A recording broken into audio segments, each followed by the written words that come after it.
Sky Blue Fans TV. For the fans, by the fans.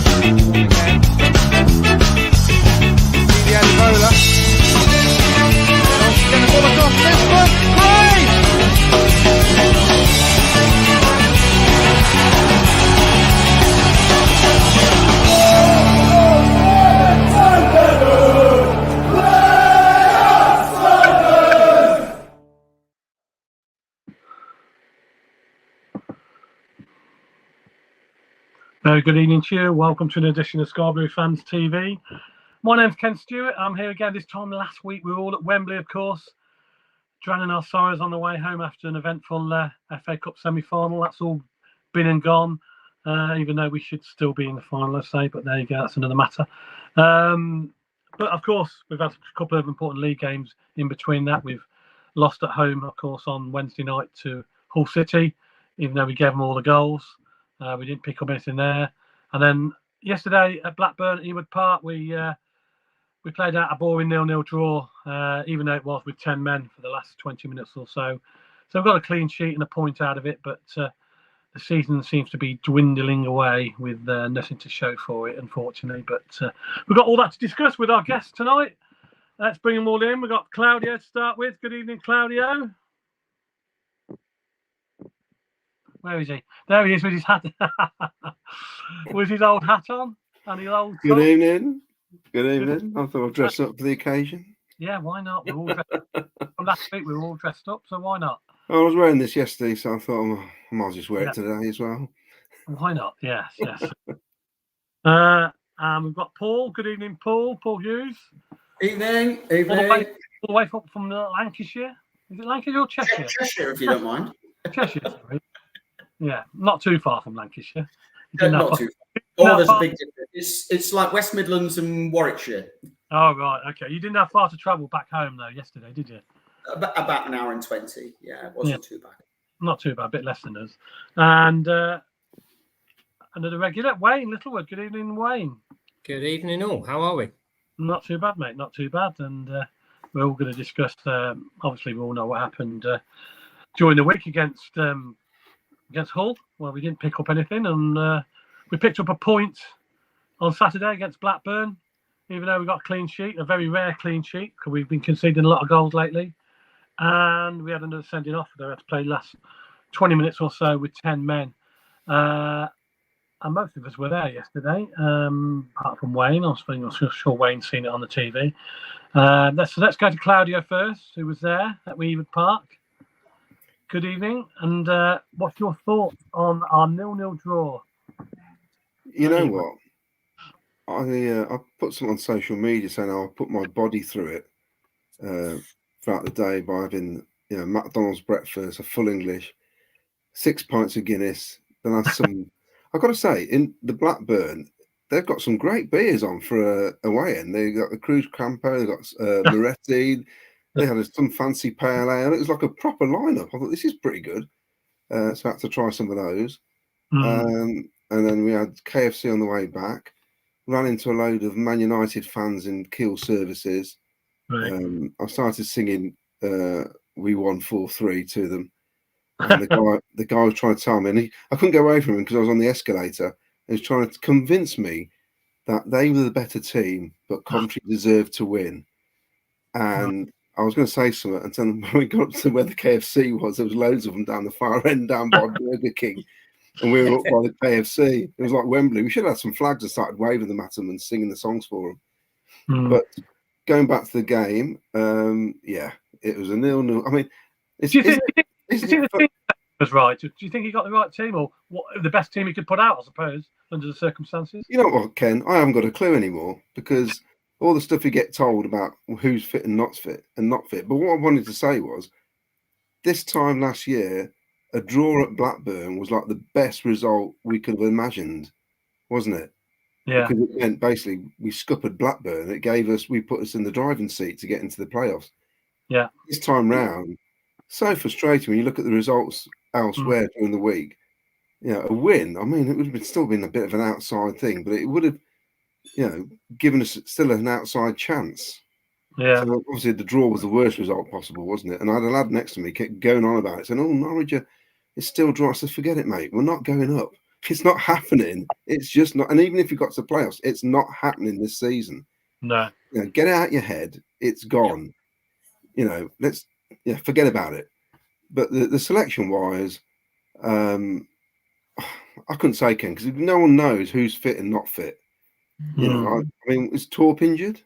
I mean, apparently he's got a niggle. So Sheaf got a niggle, got an injury, slight injury. So lads thing. I've got a theory here. If you keep telling somebody you're not, you're tired, it's like psychology, isn't it? If you keep telling somebody you're tired, eventually you're going to think you're tired, regardless of if you're tired or not. It's a bit like if the confidence booster is you tell somebody they're great. Eventually, hopefully, they start believing it. Yeah, and it gives them confidence. I just think we ban the word around too much nowadays. The most frustrating excuse.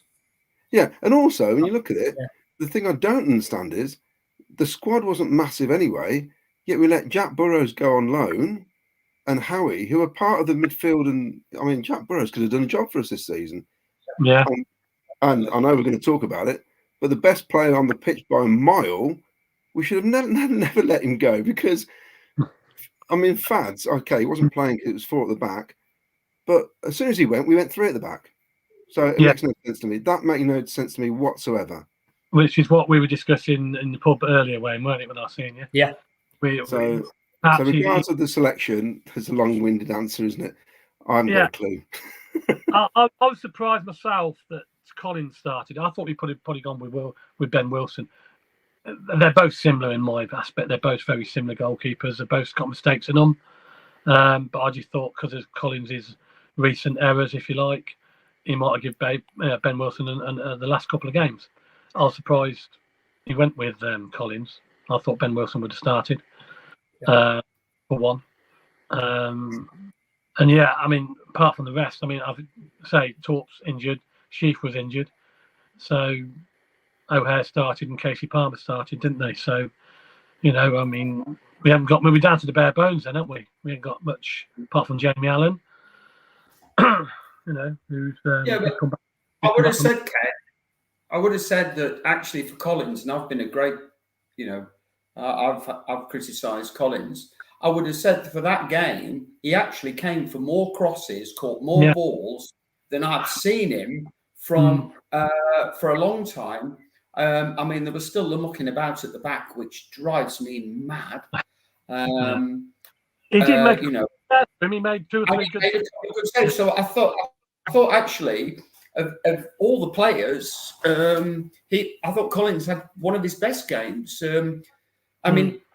The other thing that frustrated me was also, I suppose, backing up what Claudio said, is Robbins came on and said, it's another clean sheet. How many went past the far post? I mean, Gallagher on another day could have had 2 or 3, couldn't he? It was more luck than judgment, I felt. We're actually lucky that Gallagher plays for Blackburn because he's hopeless. Yeah. Basically. Yeah. Finishing wise, they were woeful, weren't they? Because they were. Smollett should have had. Is it? I get his name wrong. Modic, yeah. Oh, he should have scored. That one in the first half where he put it over the top. I mean, good grief. I mean, we didn't really have many chances to talk about, to be honest. But the one from Kelly that hit hit both posts, didn't it? And bounced out. That was a bit unlucky, I suppose. Apart from, and then obviously Hadji Wright, he went through, but he decided to go at the keeper, didn't he? Rather than any of the corners, it would probably been a goal. But apart from that, it was non-existent, wasn't it? Really, chance-wise, there wasn't much service going into Sims, and it's a balance of two. Sometimes I feel Sims, you could do a bit more, and then he has a worldie. But I don't think we play to their strengths. No, definitely not. I think. We'll talk about him now. Carl McFadden had a fantastic game. I thought he was man of the match for them. He had, as many people have said, he had O'Hare in his pocket, didn't he? He knows all about O'Hare, so he should know him. And he obviously didn't have to do his own work because he knew about him anyway. So he didn't have a kick. And McFadden came out on top by a mile. So the question I was going to ask people were obviously, did we get rid of Carl McFadden a little bit too early. Under the circumstances, I think possibly yes. We've had injuries and sending off, and we've gone back to the back three again. It keeps changing from back three to back four. So, would you say, Claudio, yes to that, McFadden? Well, on reflection, yes, because like I said earlier, as soon as he got rid of him, we went 4 at the back, and he wasn't getting a game. Fair enough. Yeah. But then we had injuries, and he decided to go 3 at the back, and you're thinking the man you want is McFadden.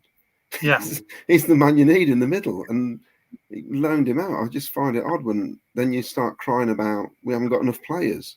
yeah. Well, don't loan your players out. I don't understand what we're doing. I mean, on my reason that I think it's gone pear-shaped, and I blame one person for this. His name's Andrew Hughes, and he plays for Preston. He's the git who took Sakamoto out. And since Sakamoto's been out of the team, since that Preston game, we've had 11 matches, possibility of 33 points, and I think we've picked up 15, basically. 13, sorry, I think 13 points. With Sakamoto out of the team, he's had to change tactics, hasn't he? Exactly, and it completely screwed us over. That there was no other option. We had no other option at the right wing position to replace Sakamoto. Yeah. Well, they've tried. We were picking up pace at the time. They've tried to with that replace it with Milan, but Milan can't really go round anybody, which sounds ridiculous with his pace. And Tavares is nowhere near it, really, even when he's fit. To be honest, no. But if you noticed against Man United, I mean, Milan had a fantastic game, but the Premier League players like that, they lay off you, don't they? They don't have the high press like we have in the Championship. I mean, that sort of they're not as that physicality because they're used to other Premier League players with the accuracy of passing. That if you get that close, then they can make you look stupid, really. In with the skill they've got, where in the Championship it's not the same game, and I think that's why we did look so good against Man United, but. I would agree with what you said, Claudio. Without the skill and guile of a Sakamoto, we look devoid of ideas. I mean, Casey Palmer tries. I mean, God, I love him, but no. I've got him written down in capital letters here. Oh, less like the amount of times he's on his backside shouting and ranting and trying to put a worldie through. It's like, oh man, just go forward. Yeah, he tries to do things he can't do. He holds onto the ball too long.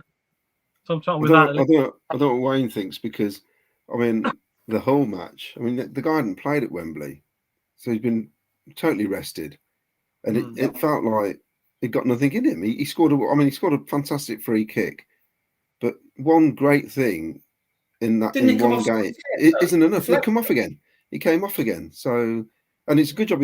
I said to Lucas, good job he took him off yesterday because he would have got sent off in the end after he got that yellow card because something was going to happen. I thought we can't go down to 9 men, but I just thought the midfield was flat anyway. We had no creativity at all. He tends to blow up after 60 minutes, though, Palmer, doesn't he? Whenever he plays, it seems to be 60 minutes and his legs are gone.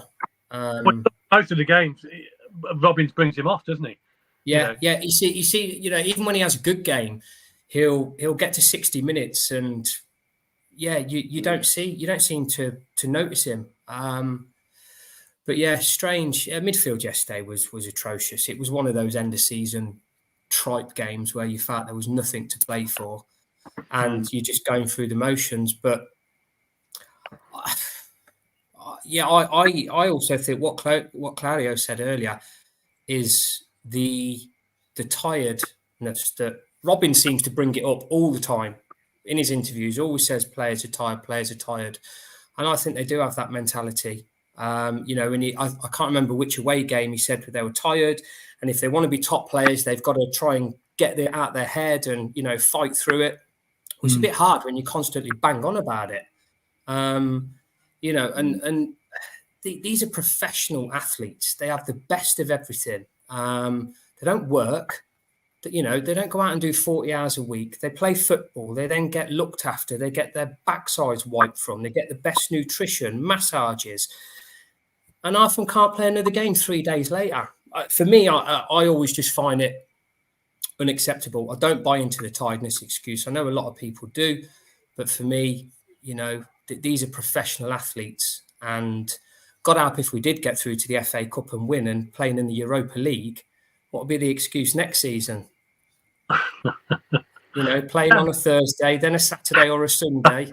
Well, we see all that from the managers and the players that play in the Premier League, don't we? You know, playing Thursday and Sunday, it's not on and all this, but they get paid a lot of money to do that, don't forget. Of course they do. You know, they travel around in the most luxurious planes and coaches or whatever. But, we're tired. It's just like, shut up and give it a rest. On here would swap our jobs now to do what they do. Yeah, you know what I mean? yeah. It annoys me. And you know, and you see, they're mentally drained. It's like, come on. You know, these are grown men here. They're playing a game of football for 90 minutes. And, I just don't buy into it. There's a lot of professionals. Sorry, Paul. There's a lot of professionals agree as well, Wayne. You hear them on radio and television programs talking about that, saying, stop going on about feeling tired all the time. Yeah. You know, it's kind of like society now, that it's just weak. It's just a weak mentality. You know, you wouldn't really hear of this in the 80s and the 90s. You know, no. Yeah, and that's what it is. You know, it's crazy. You know, back in the day, it's like someone like Danny Murphy on TalkSport's brilliant for it. He was like, as soon as a game finishes, when's the next game? I want to be playing. You know, he was fantastic. And it was like, you know, most of us just wanted to play football and banging on about tiredness. No, but nowadays you've got to pamper them like pooches, and they all want 10 days rest before they, you know, the next game. But how they can't get up for another game 3-4 days later, I just find crazy. And some people will say, they played 30 minutes of extra time. But professionals, this is what they're paid to do. But a lot of top players say that if you're playing well and you're winning, they can't wait for the next game. Correct. I mean, and if you've got a lot of games, then you pull back on the training. And I understand you don't do so much of the fitness training. You work on tactics and set pieces and that. There is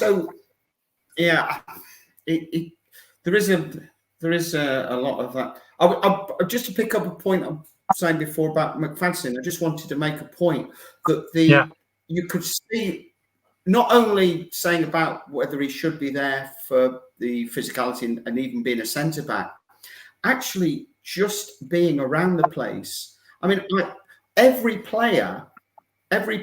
Coventry player stood there and applauded him while he walked up and down. I mean, for leadership and man management and all of that kind of stuff, just being around the place was probably worth its weight in gold, because you just saw the respect they had for him, and Eddie Vivas pushing him forward. And I was going to say, I don't think only for his footballing was he a miss. I think for his just being around the place.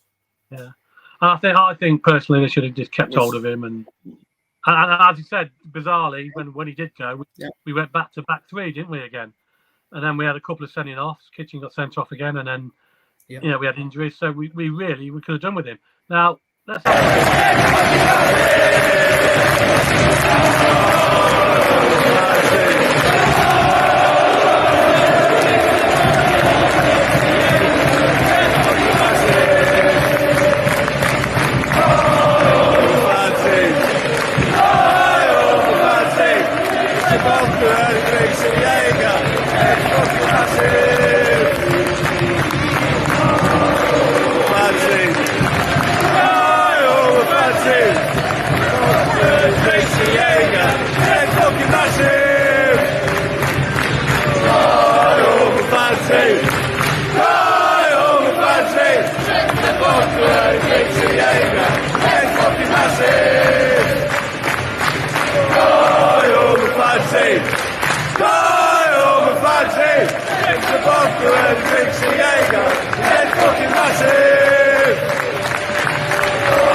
absolutely fantastic and fully deserved, as far as I'm concerned, because we didn't really get the chance to say our farewells to him, did we, when he left? Because he left all of a sudden, didn't he? It was like, one minute he's here, then all of a sudden, Blackburn have come in for him and he's gone, sort of thing.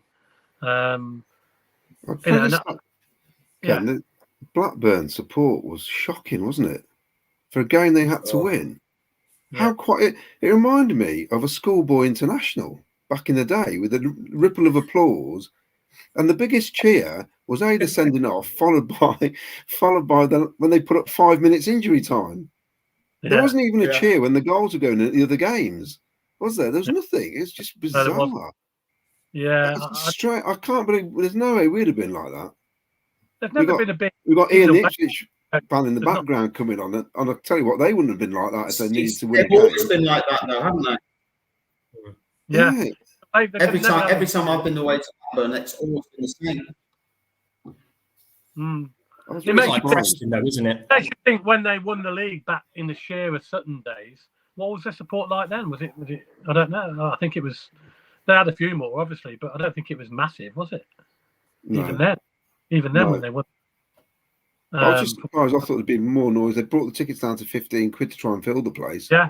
And they couldn't even fill it, could they? I mean, if they'd have had a normal away support like they normally get, they'd have had a really bad crowd there. I was surprised for the last game at home, and they needed to win, because they didn't know what was going to happen elsewhere. If Blues had won, they'd have been the right mile, wouldn't they?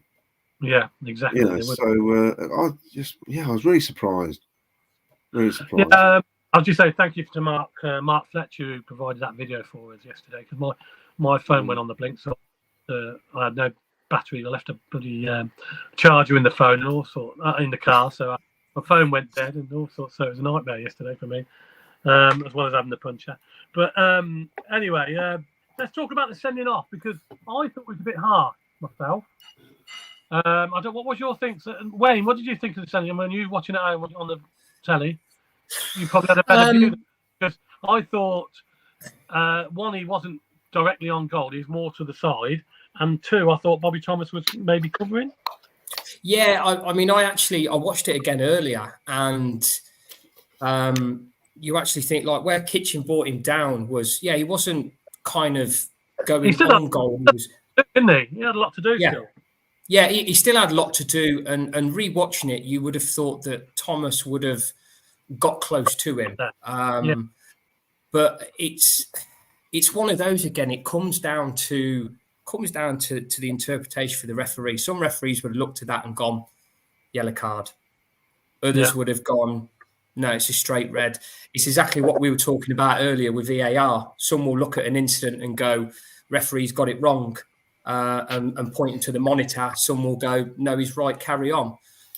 So I think that just come down to interpretation. If it was the other way around, I probably would have wanted a red.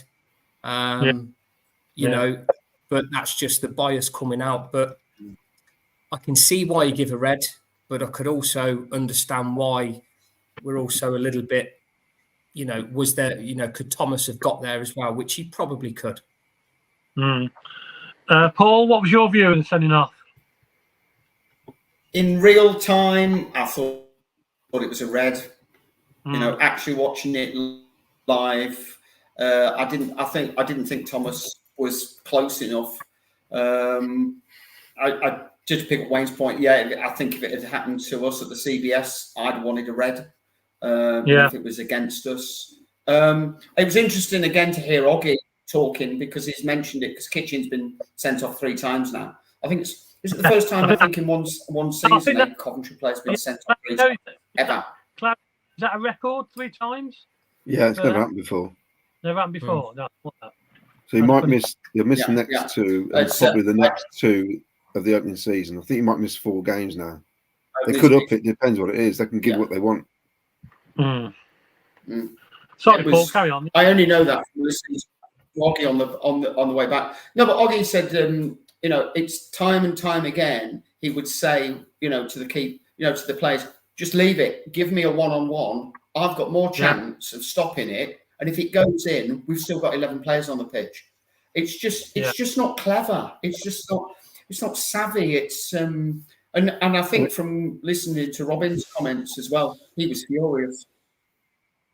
And So It's also as well. It wasn't if the game meant something, then you could maybe understand him doing it. But the fact that it was pretty much a nothing game for us, it's kind of a stupid mistake by him because, like you say, he now misses maybe up to 4 games, and the game was pretty much pointless. You say we're not going to get in the playoffs, so whether we won, lost, drew, it generally didn't matter in that sense, and he's just cost it himself. What annoyed me was we had the ball in their left-hand corner flag. They were faffing around, weren't they? Trying to work it round, trying to get the ball in the box, just cross the ball. It went to the other side, and then Callum O'Hare just got bundled over by Fads, didn't he? And then you got this bloke who's, how old is he? 59 or something? Fads running up the pitch. Nobody can get to him. What is going on? I thought that's embarrassing by us that we didn't actually put a challenge in.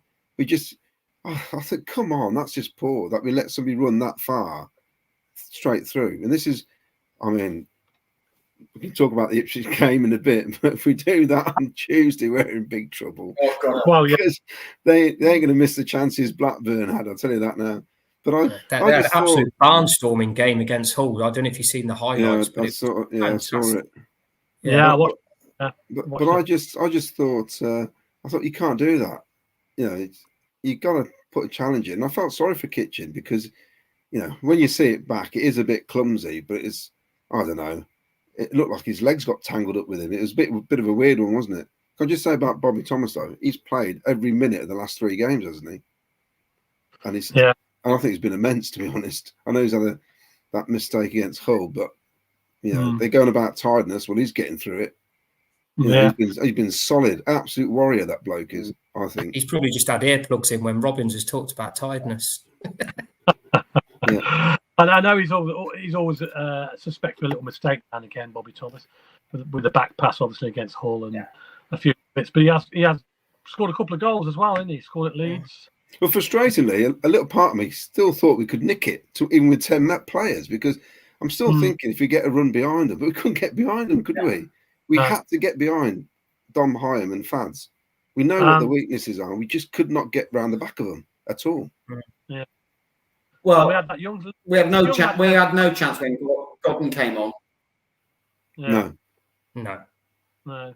Well, the other sub that came on, Godden never put a glove on him, did he? Was it? Yeah. I mean, that's the highest number I've seen a City squad player. Number 50 something, was he? 56, was it? 59, I think. Was it 59?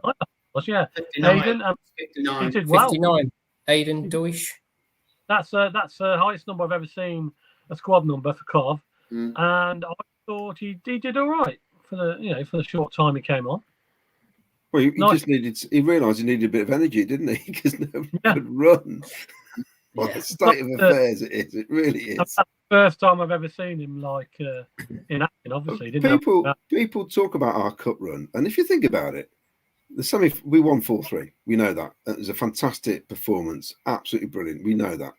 Wolves was another fantastic performance. The ties before that, we should win them anyway. Maidstone, got Ian in the background. I mean, you can't lose to Maidstone, can you? but obviously, they fell foul of putting out a virtually reserve team. That's why they lost, basically. And they should have scored about 6 goals in the first 5 minutes. And then we played Oxford, that was a great result. But we actually put out a strong team, didn't we? We did actually. So the teams we put out, we should have won those games, comfortably, which we did really. I know Sheffield Wednesday went to a replay, but that was the first time we went. That's when he went to this 3 at the back, didn't it, at Sheffield, in that first match, and it didn't look right, did it at all? He tried to change it around a bit. But I mean, going back to the tiredness thing, you've got to get over it because you're not going to go up, if you're feeling tired end on. So I don't even know where we go from here because there's going to be at least 4 or 5 players leaving. If we're short on players, that means you're going to bring back 10 players in. Yeah. To boost to the squad. You need to replace the ones leaving another 4 or 5.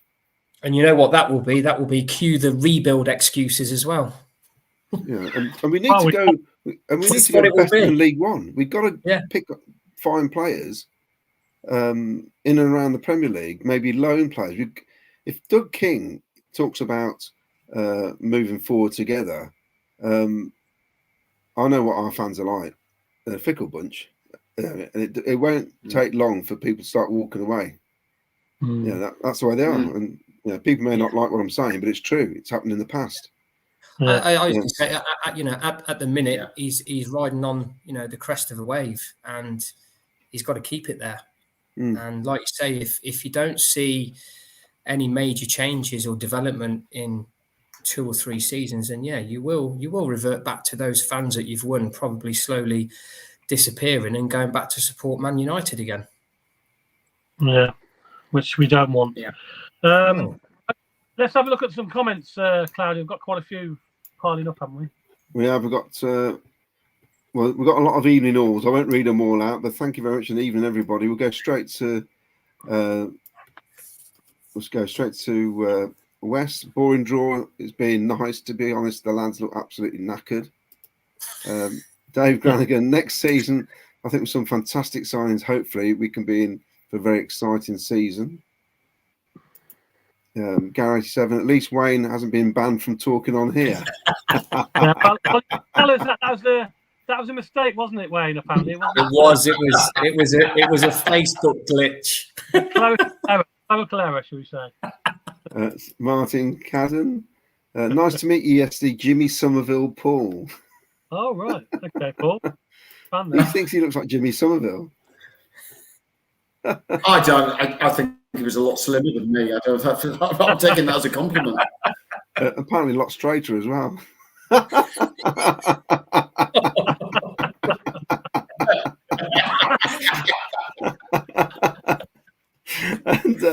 And Gibbo, good evening. Was at the game yesterday. Highlight for me was Fad's magnificent send-off.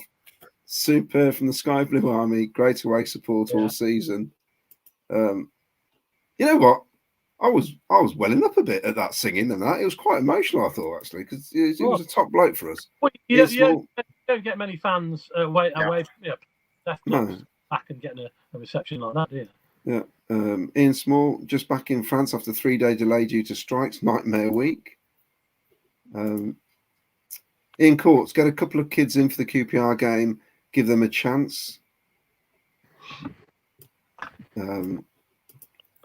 Covandi, slow start due to new players coming did the damage, but all a good season. Let's see who we're bringing in the summer. Well, it did really. 3 wins in the first 16.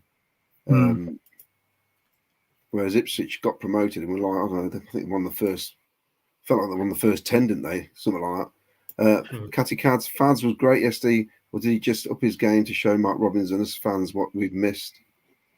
I think we played into his hands. I did. We made it easy for him. Alison Berry, new lad, looks promising. Yeah, I think it's good. Chuck him in. Other clubs do, don't they? And why not? Yeah, got nothing to lose.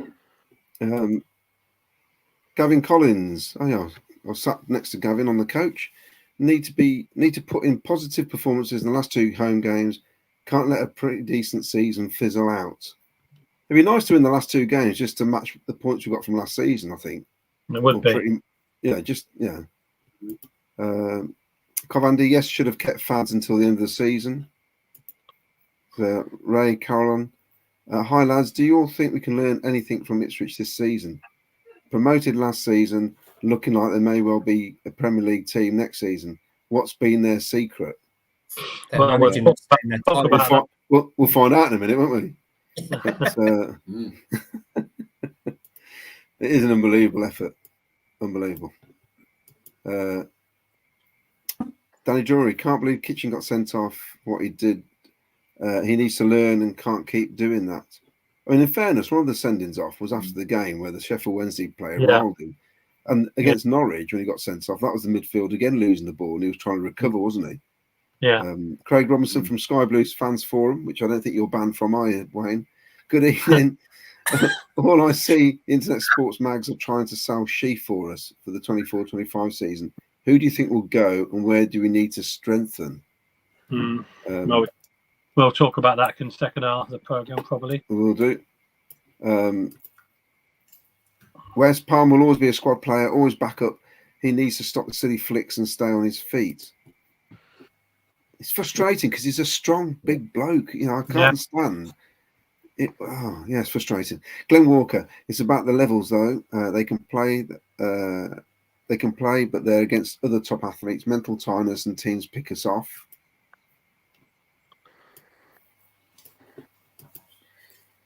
Mark Cunningham. I'm always tired. I don't run around the pitch, but they did look knackered, like they did against Hull. They did. And Graham Cockrell. Look, everyone. It's been a good season. There's a lot to learn if we're going to be a successful club. 2 games every week is what is required. So recruitment this close season is going to be the most important for a very long time. Valid point, that. Yeah. It is. You know what? I'd love a really good friendly at the So if I was going to pick up what Wayne said, if you pick up what Wayne said, Ipswich players have played as many games as our lads have, and look how they're playing. Yeah. I think the squad's been together about 8. Well, Ian probably tell us. I think they've been together about 18 months or so. So they did sign some good players, and they got some good loan players as well.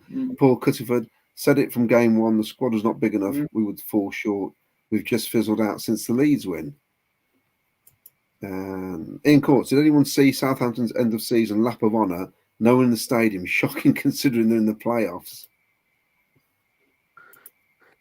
100% red card for me. It shows Kitchen has no faith in Collins. We've got loads of comments. I'm going to have to stop in a second. Dave McGee, I think next season will be ours. Just a few quality signs were off, and seeing Sakamoto at Wembley with the lads was great. Oh, somebody's agreeing with you, Ken. Covandy, agree, Ken. Thomas was the last man for me. He was going wide. Well, it's fair enough because you're a ref, aren't you? So we'll take that. Mark Cunningham, fantastic goodbye for fads. He was in tears, bless him. The Sky Blue Army were pure class. Got 2 more, then I think we go to break, Ken. Yeah. Gibbo, we lost possession on the edge of their penalty area, failing to get a crossing or shoot. It's happened on numerous occasions this season, leading to us conceding or put our back 4 under pressure. And Victoria. Good evening, Victoria. Yes, Gibbo, faffing around with it, and then a bad pass by Kelly to O'Hare, and they just spring on us. Frustrating. It is, because, and that's the one thing I will say in our defence of our manager. He does say they need to be braver on the ball, which is what he's on about. Get the ball in the box. Take a shot, take a chance. And sometimes we go safe. Yeah, and that's what was more disappointing for me yesterday. I thought we just played it far too safe. Because they think they're tired, basically. Yeah, I probably agree with. I think we all agree there. Okay, we're going to have a short break. We're going to come back with news of a competition. You can win yourself a new home shirt for next season if you enter our player of the season competition. All you have to do is email your choice to skybrewfanstv@gmail.com with your name, contact number, and the player you think is the player of the season for you. They'll all go in the draw, and we'll do a draw. Basically Friday 12 o'clock is the deadline, and we'll do a draw, and with all the correct all the entries that enter, you could go in the draw to win the new Sky Blues top, which hasn't been released yet, so we don't know what it's going to look like, but in the size of your choice, obviously. That'll be released, I'm sure, in the next few weeks. We'll see pictures of it springing up here, there, and everywhere. Right, we're going to have a short ad break and move back. Ipswich Town man has been quietly waiting in the wings for quite a while now, listening to our conversation. We'll bring him in very shortly after the ad break.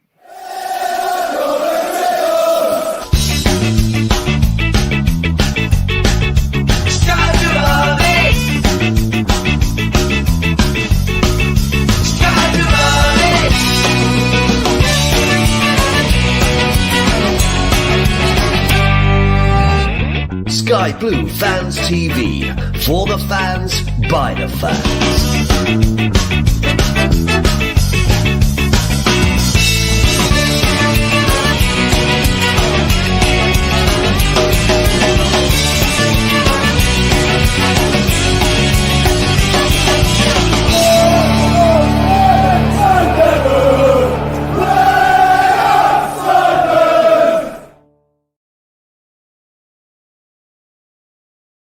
Good evening, welcome back to Sky Blue Fans TV. Just a couple of things we're going to remind you of before we bring our Ipswich Town fan in. Statue appeal, that's how you donate, all the information on there. Let's get that up as as much money as possible, please. I think they're getting there, but they're still a little bit short. We need as many as possible to donate to get that statue of George and John up outside of CBS.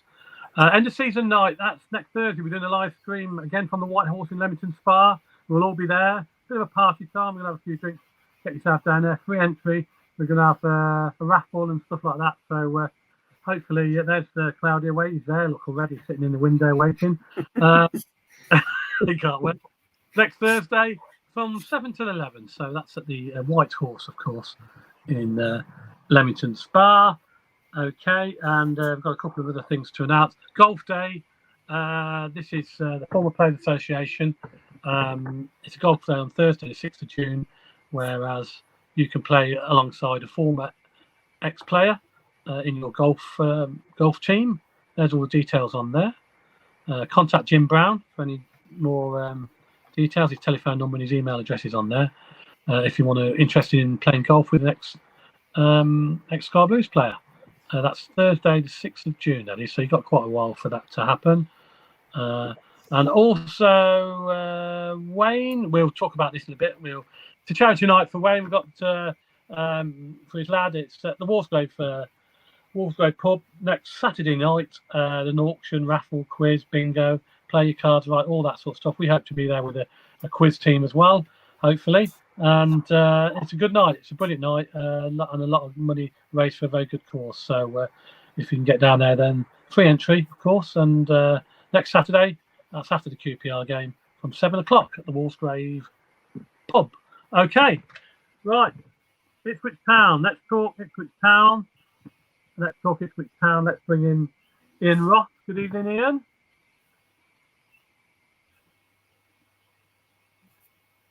Good evening, Ian. He's on mute. Can't hear. No. It says on his picture he's on mute. On mute, yeah. You're muted. That's right. It just wouldn't come off for some reason. There you go. I feel like our scoring recently just doesn't happen sometimes when you want it to. I mean, I've been listening to Ian all season on the Terrace Talk, and it's surprising that he was on mute because he never shuts up. That's true. Yeah. Well, thanks for waiting patiently in the background while we were chatting Scar Blues. Tell us the secret then, Ian. How did you expect, for one, to be where you are now? When you came up last year, did you expect we're going to do it again this year and go straight up on the trot? It sounds conceited, but a couple of years ago when Kieran McKenna came in following a run of really poor management decisions, Paul after Paul, it was just really poor.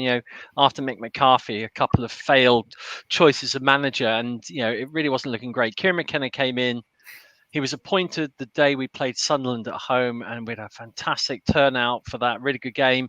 His first couple of games in charge, that end of that season, you saw something straight away. I saw a glimmer of hope, and I turned around and said, we will be in the Premiership in the 24-25 season.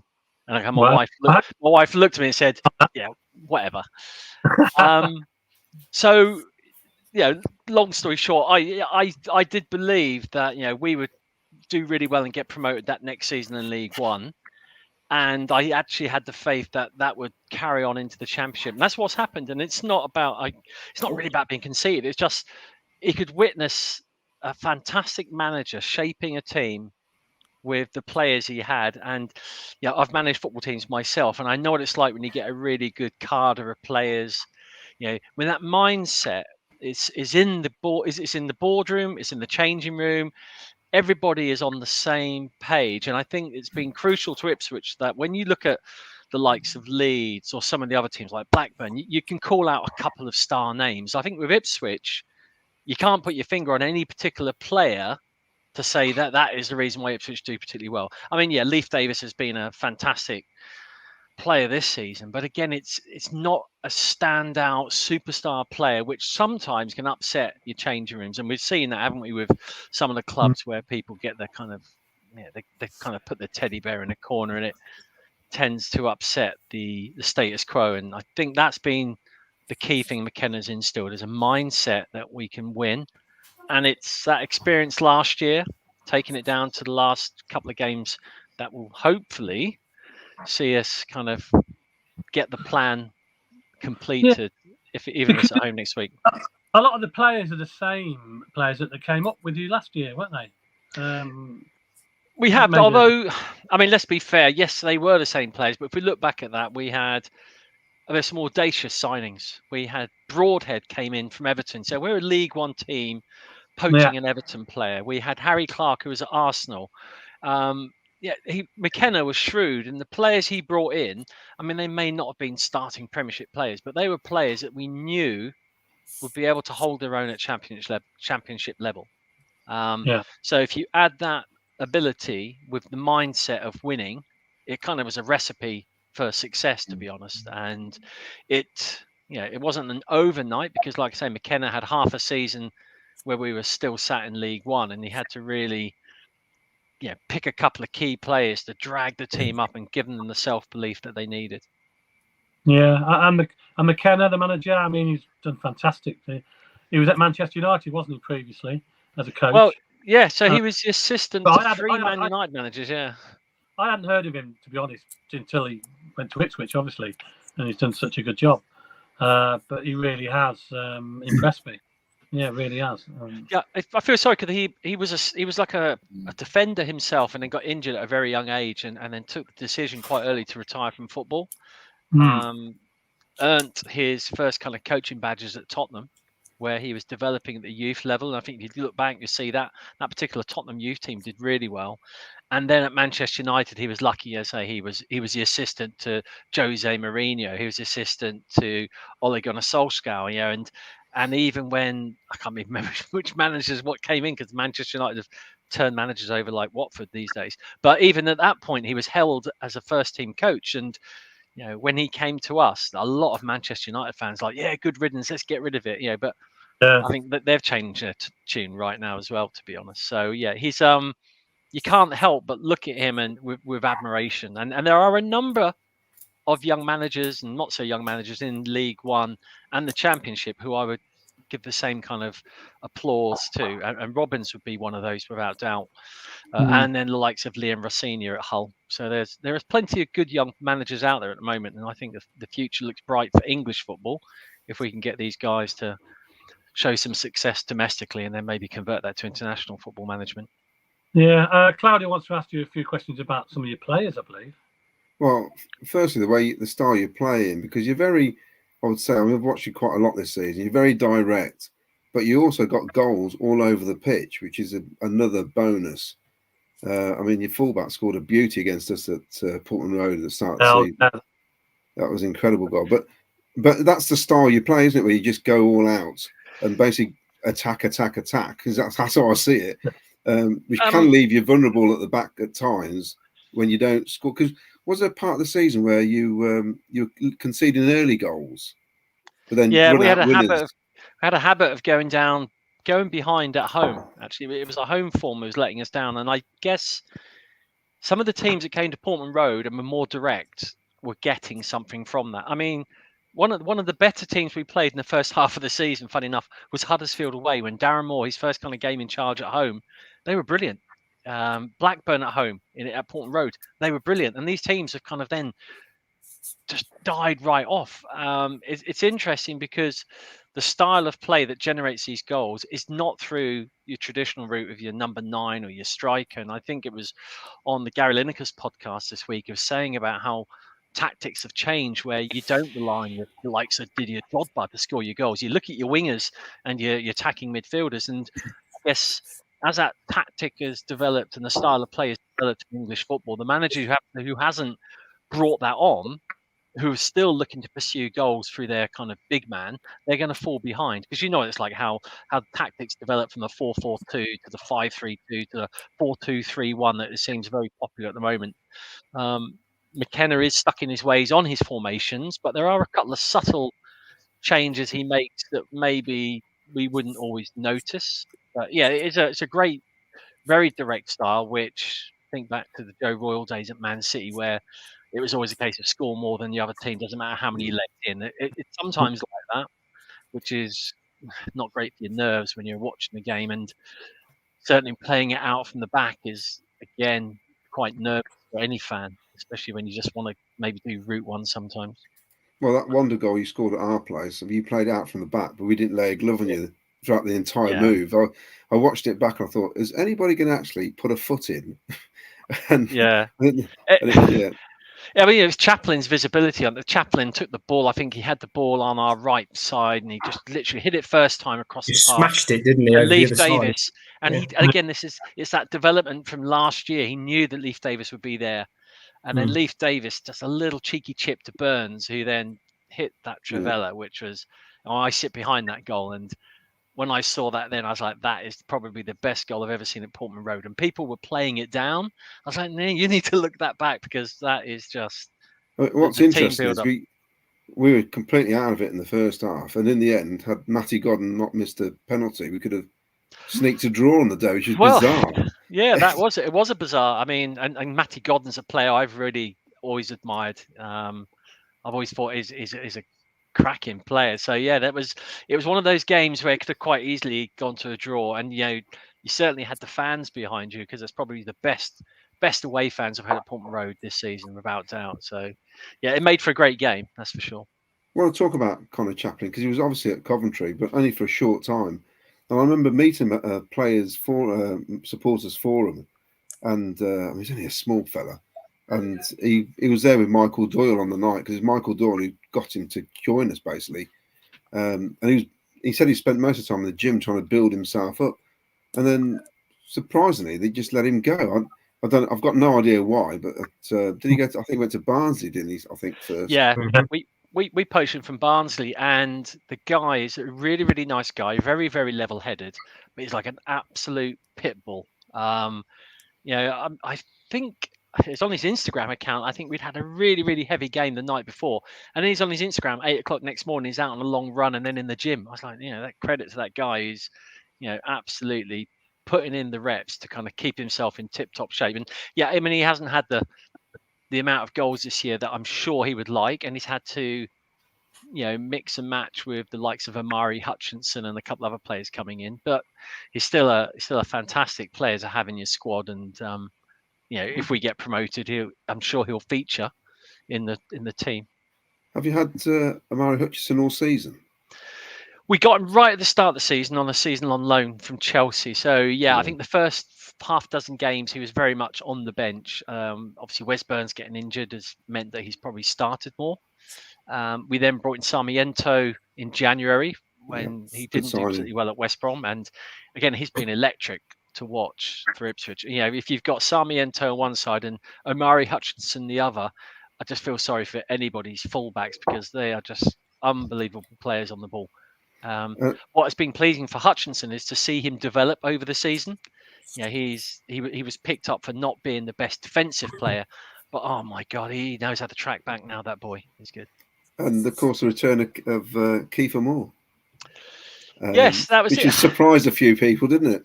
Well, this is what really annoyed Cardiff because I think the deal was done a long time before it was publicly announced, and that goes to the fact that we have a style of play.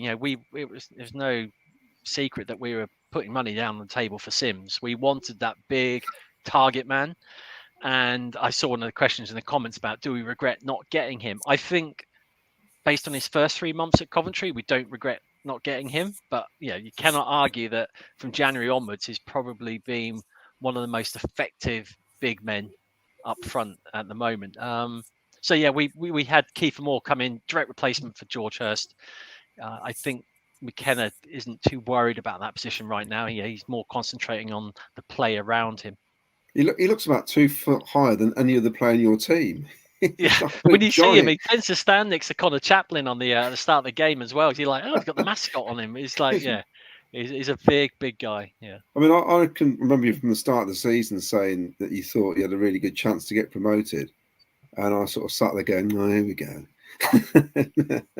Yeah, but I can understand it because obviously I saw a lot of you in League One as well, and the way you played, and you've kept that style. And it is, I love the direct style, getting forward.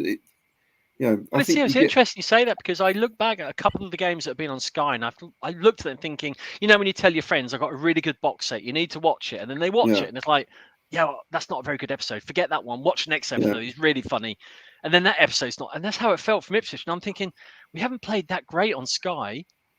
But then, it's a record-breaking season for points. So, maybe I'm just underestimating how good we have been. And it's when you hear the kind of people lauding Ipswich about how exciting they are. I mean, like the Hull game yesterday was just... I mean, if you needed to sell the championship to a TV sponsor, that was the game to show, because it was unbelievable. Yeah, phenomenal end-to-end stuff. I was watching that game, and what was funny was I didn't realise it was at Hull. For some reason, I thought it was Ipswich. I'm thinking, why are there Hull supporters behind both goals? What have they done here? And I realised, I know it's at Hull, isn't it? What minute did you realise that? Losing the plot. No, terrible. I tell you what that was. That was that dodgy KFC you had at Keel Services. I know, and trying to watch it on my phone. Yeah. Now, I mean, does anybody actually want to win the championship this season? Because there's been some strange results over the last few weeks. Leeds have been up there. Yourself's been up there. Leicester have got promoted now, but nobody's actually won the league yet. You were in the commanding lead. Then you blew it. Then you had a few dodgy results. I don't know what to make of it at all. It's been strange, hasn't it? Well, I think all four teams have been guilty of that as well. You think Southampton were bragging about like 8 games advantage or something. I don't know.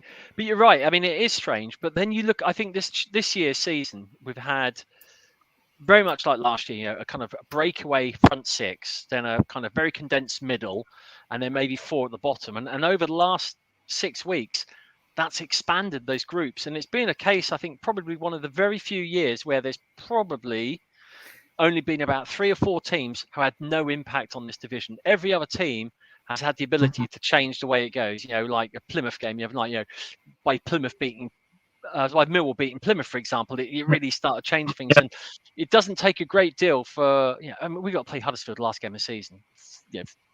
Fortunately, they kind of, although not technically they're relegated, they'd have to beat us 15-0 to not get relegated, which is not going to happen. But, it could have well been that could have been a game they needed to win. And you know what it's like. It doesn't matter whether you're first or 22nd. Yeah. If you've got a game to go for, you just lift it. Yeah. And I think that's what has been key about it. Because let's say we went and beat Leeds, and then we lost. Yeah, you annihilated Leicester when Leicester were massively on form and just walked into there and smacked them for 3. I was like, where did that come from? I mean, exactly. QPR, Leeds. I mean, that for me is the biggest result, because Leeds, they should have been up for that game. I don't know how they didn't even register a goal. I mean, they didn't take it. It's as if nobody wanted to take advantage of anybody else's poor results, did they? And that's why I take a bit of. I don't get too kind of depressed about yesterday's result against Hull, because the fact we smashed 3 goals shows that the players were up for it. It just Hull needed to get into the playoffs as well. So that was 2 teams who had a lot to play for. The Leeds QPR, I mean, QPR, yes, they needed to win to guarantee staying up.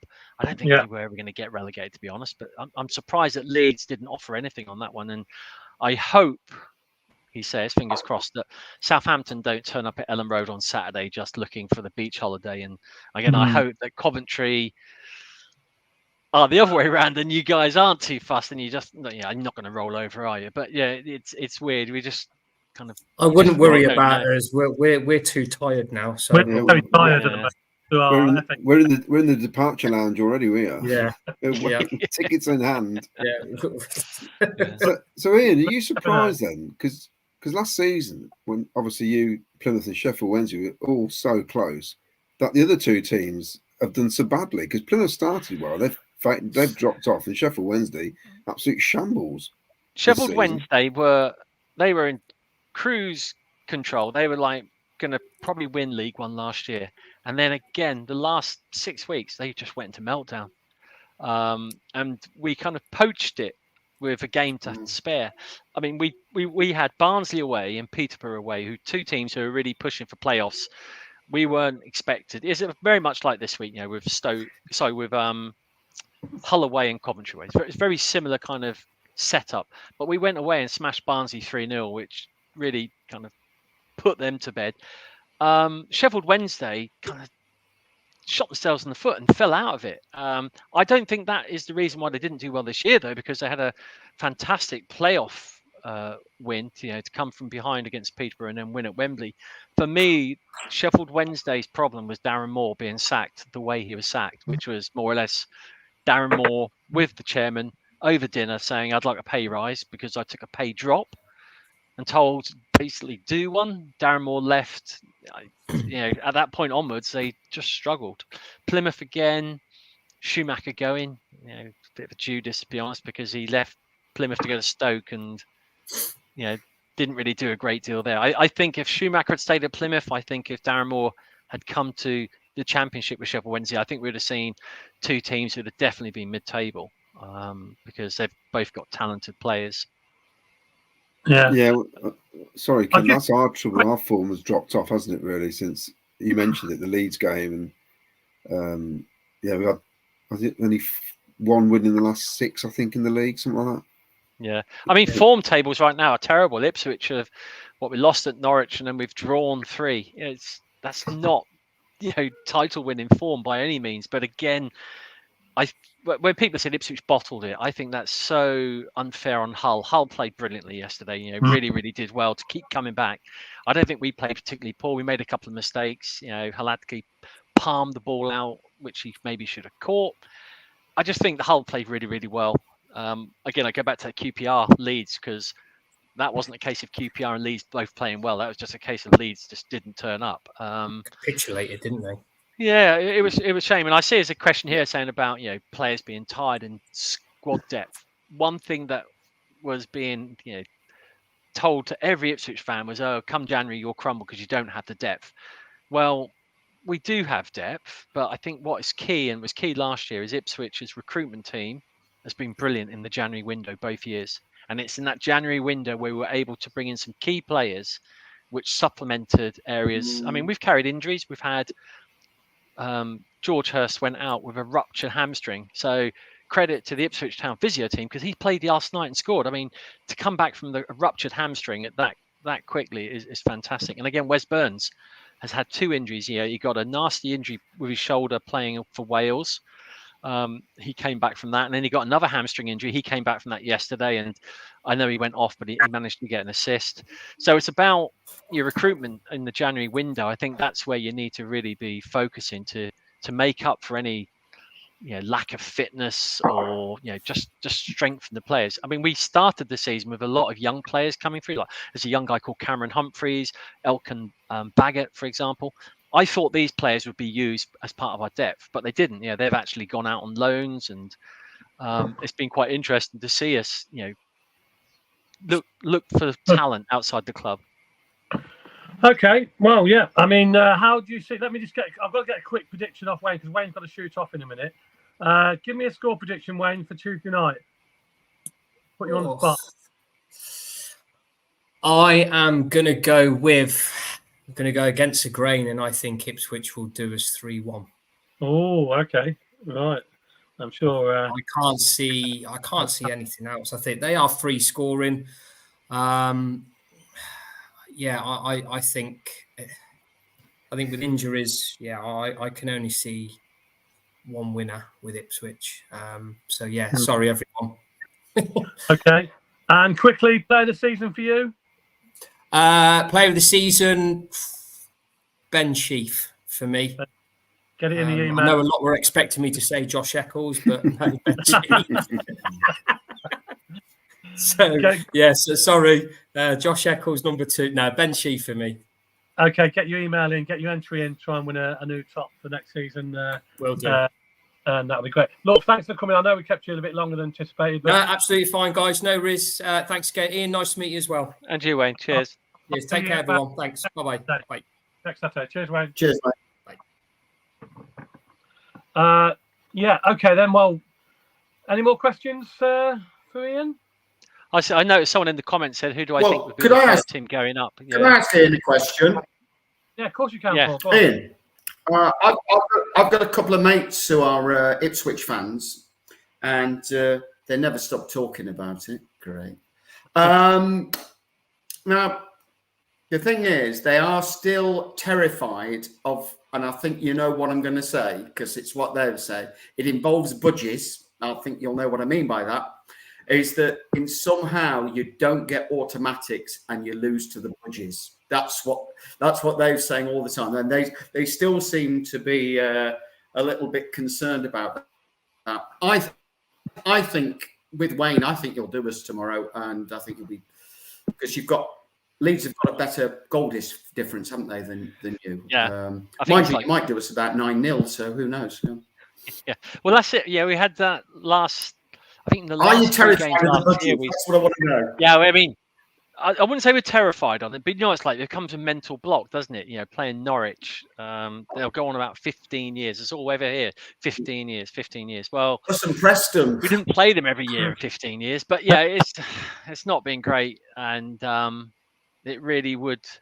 I just wouldn't want to play them in the playoffs. One, because of Norwich, but two, they're actually doing really well at the moment. They got Sargent up front is a fantastic striker. So they would be a team to fear. I mean, like they say, the question about who do I think the third team going up is? But from Wales, if Ipswich do go up, who do you, Ian, think the third team will go up? On paper, I would say Leeds United. If it isn't, if we go up and not Leeds, I would say paper Leeds. But as we've seen before, it tends to be the team that sneaks into sixth position, who are on a rise in form, go into the playoffs on a crest of a wave. And right now, well, we did that last year, if you remember. Yeah, we did that. Yes, it could be Hull. It could be Hull, I think, because if the results go the way they need for Hull and they somehow manage to get in, because West Brom, they're not in a good place right now. I wouldn't be surprised if Hull could actually sneak in there. But I will. My footballing head says it's going to be Leeds United. Yeah. Okay. Mark Rainbow, talking about the size of our squad, tiredness. How does the Ipswich squad made up? I mean, do you see any problems with the squad tiredness or anything, or are you okay? Like I said, it's been a couple of injuries. I think the fatigue's not been too much of a problem, to be honest. We've had a rotation in like late February, March, due to things like internationals and a couple of minor niggles. That, I believe, upset the way we played a little bit because it wasn't consistent. We've changed at the back. For example, we have Axel Twanzebe has stepped in for Harry Clark while he had a sore Achilles. We then saw Cameron Burgess away with Australia, so we had to swap over for George Edmondson in the back too. George Edmondson was then injured. So I think if you're a defender as a centre-back, you really need to get that partnership going from day one. And that's why I'm hoping with Kitchens being suspended, who was an Ipswich target, that'd be good to think that maybe the centre-back pairing just won't be on the same level. They won't be able to talk to each other as well, and they'll need to when you've got the likes of Hutchinson and Chaplin and Sarmiento coming at you from every single angle. And we saw that with the Hull goal. They gave Hutchinson space, and he will penalise the team for that. So, any players that you really got to look out for in the Sky Blues? Do you think? What do you think of us? Well, Sims may well be out to prove a point, saying you could have raised your transfer bid. I don't know. I think Haji Wright, is he going to be playing? I think he's. Well, hopefully that all depends on. I suppose, but I think he's one of the most exciting players. Him and Somerville, I think they're two of the most exciting players in the Championship outside Ipswich. I think he's a fantastic player, and him and Sims seem to be kind of hitting it off quite well. So for me, coming down that, he plays on the left, doesn't he, Haji? So it's going to be interesting who we play at right back, whether we push Clark over to left back to cover Davis, because there's a good chance Davis won't play, or he puts Twanzebe in there. I don't know. Yeah, for me, that's an area we would need to keep our eyes on. Does he tend to change the team a lot, the manager, or does he tend to keep with the same 11? There have been times when he's flick-flacked it around. Like, so for example, 2 games in quick succession, I would anticipate a couple of changes, and he has been known to boot 6 or 7 changes, and not because the people are playing poor, but just to rotate. And he's a very strong believer in giving minutes to players, and when there's a lack of fixtures available to do that, he'll put them in the game. So Marcus Harness, for example, plays as an attacking midfielder. I really wouldn't be surprised if Marcus Harness was to start for us on Tuesday night. He's not a first-team player, but he certainly comes on, and when he does, he's probably one of our strongest players. If he comes on, he'll score because he's from Coventry. Yeah, I mean, I wouldn't be surprised if he comes and starts on the left They hand all side. they all do. They're born in Cov. They turn up at the CBS and Yeah. score. They do. Long Oh, there we go. Yeah. Colin all the time. Yeah. More big exciting game Tuesday, but nothing less than 3 points for the Tractor Boys. There's an Ipswich fan there. Yeah. And I think that's my son, actually. how is it? Yeah, that looks like it. Yeah. I bet Bobby Robson will have a smile up there on his face. Bless him. Yeah, I think he will be. Yeah, I think we've had a pedigree of managers, haven't we? Sir Alf Ramsey, Sir Bobby Robson, and George Burley as well. But since then, we've kind of been lacking for the last 20 years in a manager who can really go the full length. Mick McCarthy, great manager, but just was never going to get us out of the Championship, if we're honest. Can McKenna do the Alf Ramsey? Well, I think maybe 5 or 6 years ago that might have been possible. We saw other teams doing it. It's interesting now, with the likes of the money. For those, for those who don't know, Ipswich got promoted and basically won the league the following year, didn't they? Well, and actually, do you know that's what's funny is that was 62 years today. Oh, was it? So the 28th of April, 1962, Ipswich won the first division as it was. So, yeah, I mean, it's not beyond. I mean, the first time we got promoted to the Premiership, we actually ended up coming, I think, 5th. Marcus Stewart, I think, was leading goal scorer as well. And based on today's standings, that would be enough for Champions League. I mean, as it was, we got UEFA Cup, and we beat Inter Milan at home. So that we just didn't have the coverage on TV that you do now. So we didn't have obviously the money that went with it. And I think we also saw the club try to adopt this director of football regime that was quite popular at that point. Didn't really work out. So all I do know is that there is a war chest which is multi-millions sat there with the owners based on a 5-year plan to get promoted, and if we're doing it 2 years ahead of chance, then they'll be there. Have you got you've got a new investor, haven't you, as well, come in? Is that right? Yeah, well, so Game Changer is the main owner of the club, and basically it's made up of different areas, but the main area it's made up from is the pension fund for the firefighters out in Arizona. And that sounds like a bit of a random kind of fund, but it's worth billions of dollars. What they did is when they bought the club, they've just sold like 49% of the ownership to another shareholder for 110 million, which is 60 million more than they paid for the club. So they've already made their money and some. They've put all that money back into the club. So that's 110 million pound injection into the club last month. And they've already made it known that should we get promoted, there is upwards of 240 million pounds or dollars available for the club to invest in. So that's it's quite nice to know that there is money there, and it's been a quite strong plan to get us into the Premier League. So let's. I don't think it's anything like Manchester City's the money they've had injected into them, or Newcastle as well. This has been a long-term plan. We just hope it's legal. Well, yeah, I think that was one of the things. It was about making sure that we kept well within the fair play rules, and I think the accounts over the last 3 years show that we're actually under that at the moment, so that's okay. I mean, in 1978, you broke Coventry City hearts, of course, because the FA Cup final when Roger Osborne scored that goal against Arsenal, which meant you went into the Cup Winners' Cup and Arsenal didn't, which meant if Arsenal had gone into the Cup Winners' Cup, we'd have been in Europe that year. And I mean, normally I would be supporting the underdog because you didn't have a particularly good season in 78. I think you were probably 8th bottom, 7th bottom, and wasn't expected to win it at all. Yeah, it was. Yeah. And at the time, I mean, after that, we used to play Ipswich, and we never used to get a thing, basically. I can remember a couple of games live on television where we had to play because of the weather and because of the soil heating. We could play, and I think both times on telly. I think one time you beat us 4-0. Then I think you may have beaten us 2-1 or something. But we always struggled against Ipswich in the old days, and I just think it's great that Eric Gates used to like scoring it. Oh, and Alan Brazil used to score with us. In fact, Alan Brazil always scored till he came to Cov. But I just think it's fantastic that you get clubs who, like yourselves, are similar size to our club, really.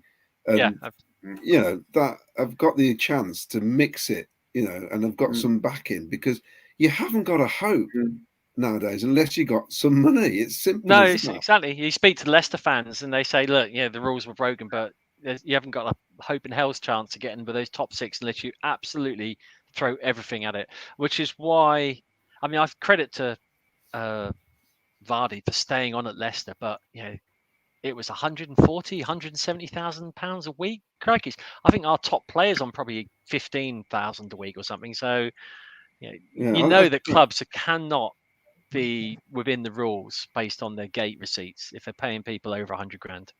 I mean, Leeds are currently, they owe 79 million in transfer fees. Yeah, so they could be this is why it'd be fantastic if they don't get up, because they'll be the next. Well, that's the thing. There are a number of clubs who next season their parachute payments stop and they're really going to be in trouble selling as well. I think West Brom might be one of those. I think Norwich is another one. Yeah. Clubs who are at the end of that 3-year tenure of money, and for the likes of Leeds and Southampton, they've got a couple more years of parachute payments, but they don't really want to be in that position because some of their players are going to want to leave. And that's what I've been having the chat with some of my friends, the likes of Somerville at Leeds. Is his agent really going to want him to stay at Leeds for another year? Is he going to be looking at moving him out? Because Ipswich are going to have to. We're going to have to improve our squad, for example. Ipswich. So there are players there which, let's say, for theory, potentially Coventry might be looking at some good Championship players to loan. You may well be find that the likes of some of our players who've been doing well this season end up playing in the Championship again next season on a loan. I don't know. That's what Forest did. Forest did exactly that. They signed 20 odd players and a load went on loan, so they're in trouble as well now. Yeah, and again, they tried to change the team wholesale, which again it takes at least a year to dig in, and you don't have that time in the Premier League. So no. Yeah. Okay, it was your son, by the way, that messaged in. Yes, I see. Yeah. Okay, well, we can talk all night, couldn't we, about football? But we've got to get on, I suppose. Time's getting on. Give me a prediction then, please, Ian, for your. You're coming down to the CBS on. I'm not. It's really every single away game has been sold out for Ipswich, and I think probably 95% of our home games have been sold out. Certainly since November, every home game's been sold out. So a ticket for CVS would be literally like rocking horse poo. So I'll have to sit in front of our, my satellite TV picture and just kind of deal with that on a Tuesday night. And Kieran McKenna has never lost on a midweek game. I'll just let you know. Oh, thanks very much for that. There we go. Just add that in there. One of those random stats. Yeah, I'm gonna have to. I mean, I gotta have to go for an Ipswich win. Okay. I really need to see us get a clean sheet. I do not want to be going into Saturday against Huddersfield, needing a win. I don't mind needing a draw, but what is needed then. You need if you do win on Tuesday, what do you need then? You need a point. So we are tied on points with Leeds right now, but they have a far superior goal difference. So if we get the 3 points on Tuesday night, then as long as we get at least 1 point, we're kind of guaranteed to promote. If Leeds 4 points win on Saturday, we definitely need to get a point. We can't afford to lose on Saturday at Huddersfield unless Leeds lose to Southampton. If you fail to win on Tuesday night, then we're looking at a win for us, and then Leeds need to draw or lose. Or we win something like, if we win like 7 or 8-0, I think, which could happen. We humped, I think we humped Exeter last year at home 6-0 in the last game of the season. And then went away to Fleetwood and had a really disappointing game and lost the chance to win the title. I think Sunderland put 6 past Huddersfield last season, the last game, didn't they, at Huddersfield? Yeah. They're slowly catching us up with the goals, aren't they? That's why I'm glad that Huddersfield are kind of, mathematically kind of not relegated, but to all intents and purposes are relegated. So I mean, we need to get at least 1 point if we can guarantee winning on Saturday, but 3 points would be perfect. So you going for what score? I'm going to go for a 2-0. I think we should be at home away win, 2-0 away win. Obviously, I think we can get the job done. Okay. We've got to keep that clean sheet. We've got to stop letting goals in. I don't think Coventry will come at us like Hull. Hull had a lot to play for. I think that I'm not sure how the Coventry players. How do you get yourself fired up for this game? I don't know. Yeah, we've had a rough couple of weeks. Yeah, because especially because most of them are on 4-year contracts and they're not playing for a contract. Well, Are that's they, the thing, and I think that really is key, isn't it? You're not out to kind of win another year. Claudio, what do you think? Score prediction? Well, as soon as we won 1-0. I mean, when we won 1-0 in League One, the COVID year at Ipswich, to me that was landmark because we never win at Ipswich. Rarely ever win at Ipswich. I thought we're going to win the league. Then obviously COVID kicked in and spoilt the party, didn't it? Really. I think it's going to be similar. I'll be amazed if we win on Tuesday night, purely because they need to win. And if it was a similar situation, if we were going to Ipswich in the same scenario, I would be putting money on us to win. Because it's a game you need to win. A bit like we went to Middlesbrough for the playoffs, the second leg, where you got confidence in your own team, haven't you? Yeah. So I can't see us. I can't see us winning. But bizarrely, we've done really well against teams right at the top at home. So now whether that's because the way they play, where they come at you and they leave holes behind, and that's our only positive in this, I think. If we put out the right team, we'll get behind them, and then it's whether or not we take the chances. But if I was a betting man, this is a long answer to a 2-1 defeat. Not because I think we're rubbish or whatever. It's because they've got something. I mean, if they came to us and did a Leeds United at QPR, I'd be astonished. Because they've got a different mentality. I think that's the key thing there, actually, Claudio. That is the mindset. We have developed it from a season ago and stayed with us. Whereas Leeds' mindset last year, getting relegated. And exactly. A lot to turn that around. And we've got a poor record against Ipswich over the years, so it's just one of those things. One of those clubs you rarely get anything from. Okay, so 2-1 defeat for Claudio. Paul? Yeah, I was just about to say, Claudio, I've been to Portman Road many times. The last time I saw us win, Tommy English scored. So chocolate brown kit. So and that was League Cup. So that I was there. 16. I was there, Paul, when Jason Tazal scored in his flipping debut as a 16-year-old. So I mean, it's like 15. I think he was the youngest ever played. Yeah. I know. If it's going to happen, it'll happen against us. Yeah. So, I got a quick question, just quick, and I'm sure it's just a one-word answer. Ian, how many loan players did you bring in January? 2, I think. 2, yeah, 2. Kiefer Moore and Sonny. 2, was it 2? Okay, Chris. We got Axel Twanzebe. People say he was on loan, but actually he was a freebie. Good ones.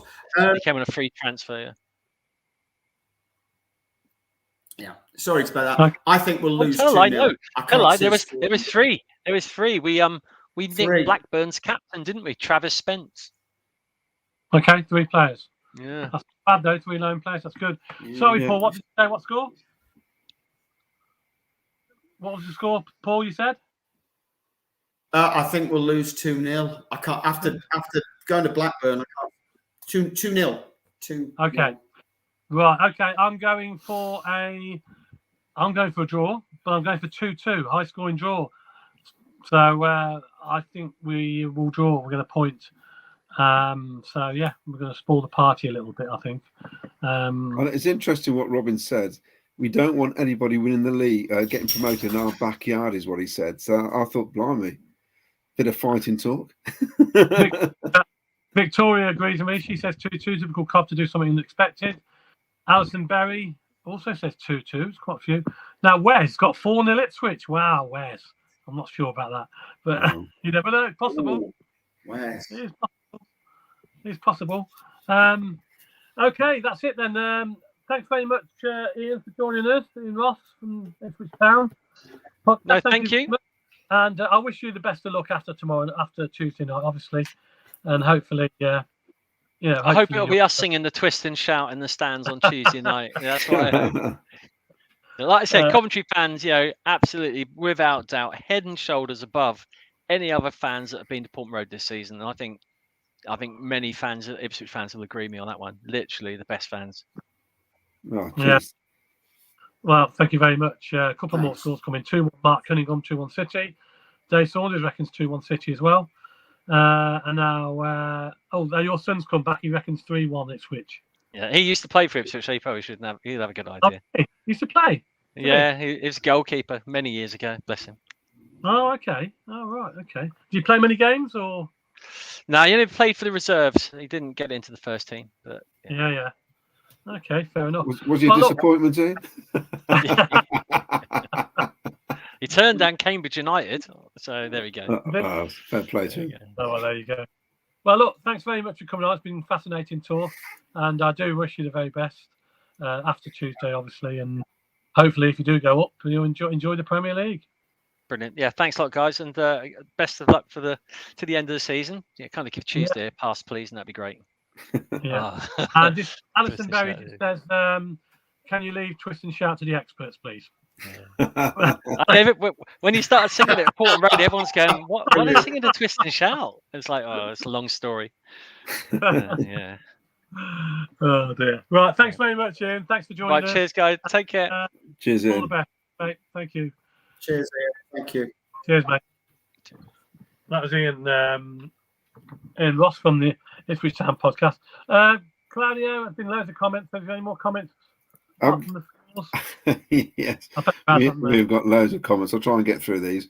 I'll try and read. I can't read them all out, obviously, because we've got so many. But this is from West. Thomas has played every minute the last 3 or 4 games, and also lost his nan, and he's still playing like a machine. Yeah.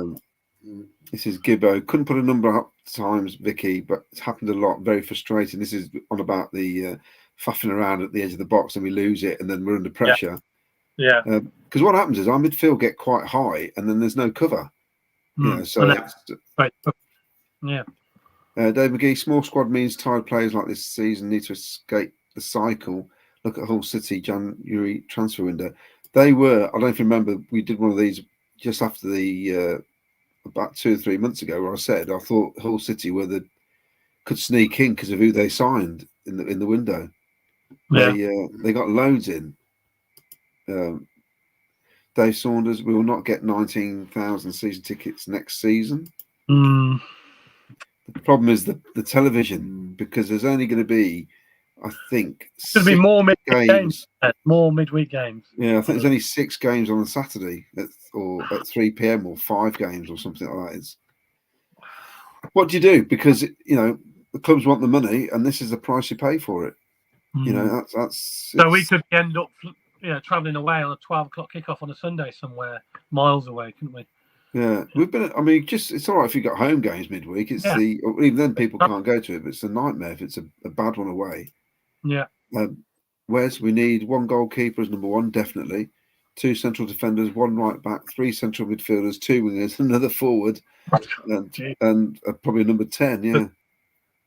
Well, that's quite a bit of a turnaround, a bit like this year, isn't it? There's going to be similar amount. Well, this is why we need players who can step up straight away and not. I think we've got to.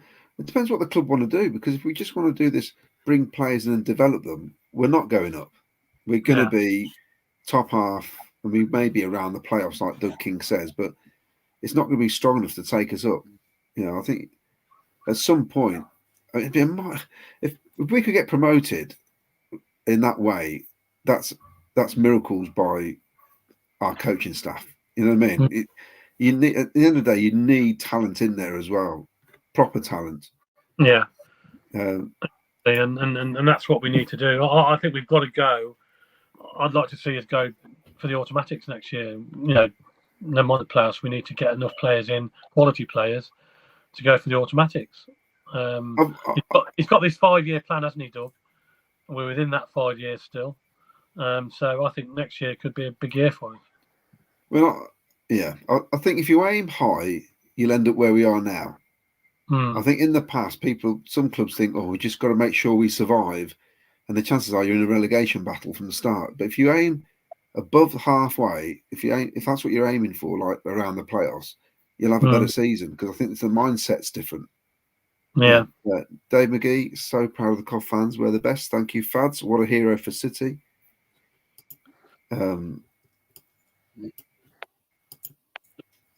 Trevor Merriman, so many Man United fans going south at the service stations yesterday. There was. Dear.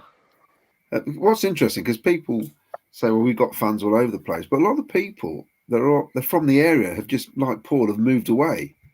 You know, they're not they're not supporting Coventry randomly in Devon. They've probably lived in the area. It doesn't have, you know, apart unless you're Alderico. Ian Harris, he's got a message here. Good afternoon from Los Angeles, California. Great season. Looking forward to what transpires in the close season with players coming in and out. PSB. So there you go. That you know, I'm sure he probably originated from Coventry, if you like. Yeah, I thought so. And he's moved out to Los Angeles, California, which is fantastic. Well, Lamptey was at the game yesterday, so Miles was telling me. I didn't see him, but he was at the game. Come from Argentina, so that's an unbelievable effort. Now this is interesting. Dave Saunders, can we play Howley and Burrows? Because as the loan ended, it must have done, surely. They're due back, aren't they? I think they had season long. Yeah, I mean, I don't know whether they're all Lincoln in the playoffs. I don't know what's happening. I can't remember how he's gone now. I'm not sure if they are. But anyway, they're coming back, aren't they? So I don't know whether they're going to be part of the squad or not, to be honest, and how well they've been doing, because I haven't really heard of how well they've been doing. George Osters, we may need 5 to 10 players, but they won't be all starters. We brought in 7 new players in the starting 11 this season. It won't be the same next, maybe 2 or 3 at most. But those 2 or 3 have got to be quality, haven't they? They've got to be top notch, really. So Victoria, yes, George. More looking at the depth now. We can hopefully keep main core together going into next season.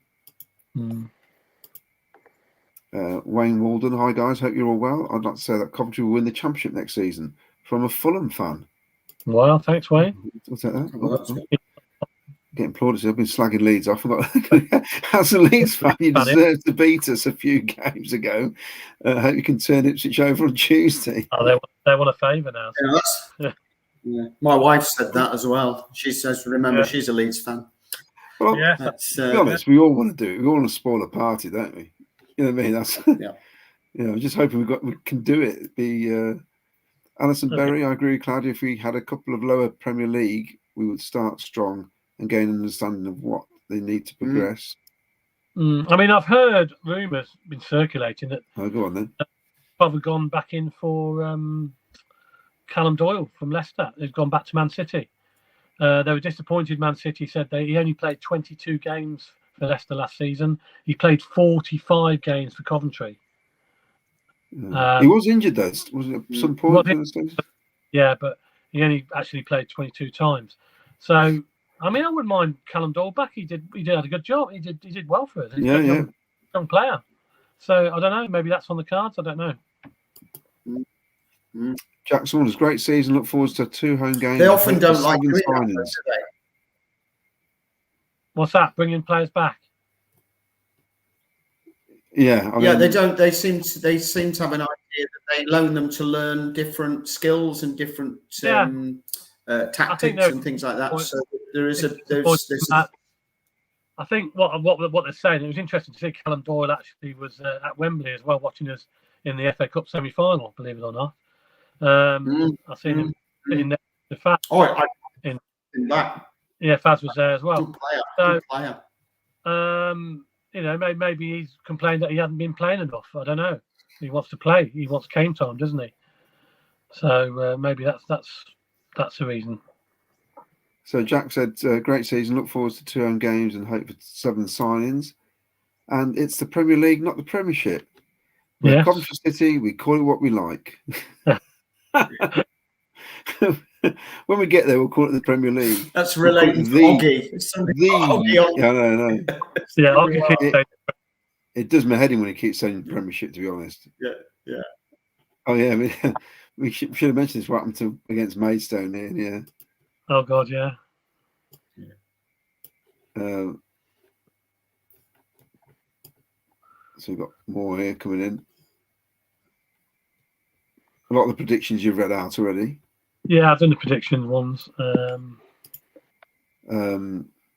Mark Cunningham, we all know we need players, but whoever we can get need to hit the ground running. The slow starts of the season are undoing. I mean, really now, it's a lot better, I think, for next season for the build-up straight away.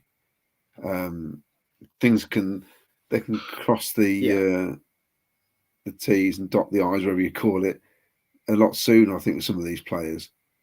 Yeah. And get them done. Ian Harris, originally from Holbrooks. Oh, it's from Holbrooks. That's a guy from Los Angeles. Here's a question for you, this one here. Which positions do you feel we have to replace or upgrade as a priority? Forcing out current players, i.e. keeper, maybe number 10, but I'm not sure about the rest. I'd say goalkeeper, definitely. All three goalkeepers amazingly had great start to their career at COV, but then they sort of lost confidence halfway through for whatever reason. All three of them, Simon Moore did, Ben Wilson did, and now it's happened with Collins as well. He's lost a bit of confidence.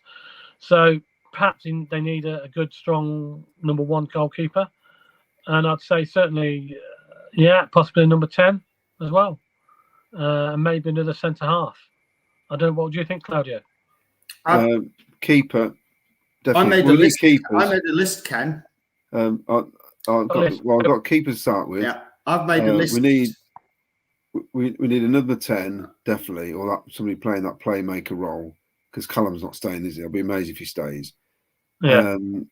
I feel we need a striker, a young Adam Armstrong type striker, somebody with pace to play down the middle. We can change it in games, because like a game yesterday, that's what we needed, was somebody nippier who can get in behind. I mean, I don't know if you've got anything in the academy. I don't know.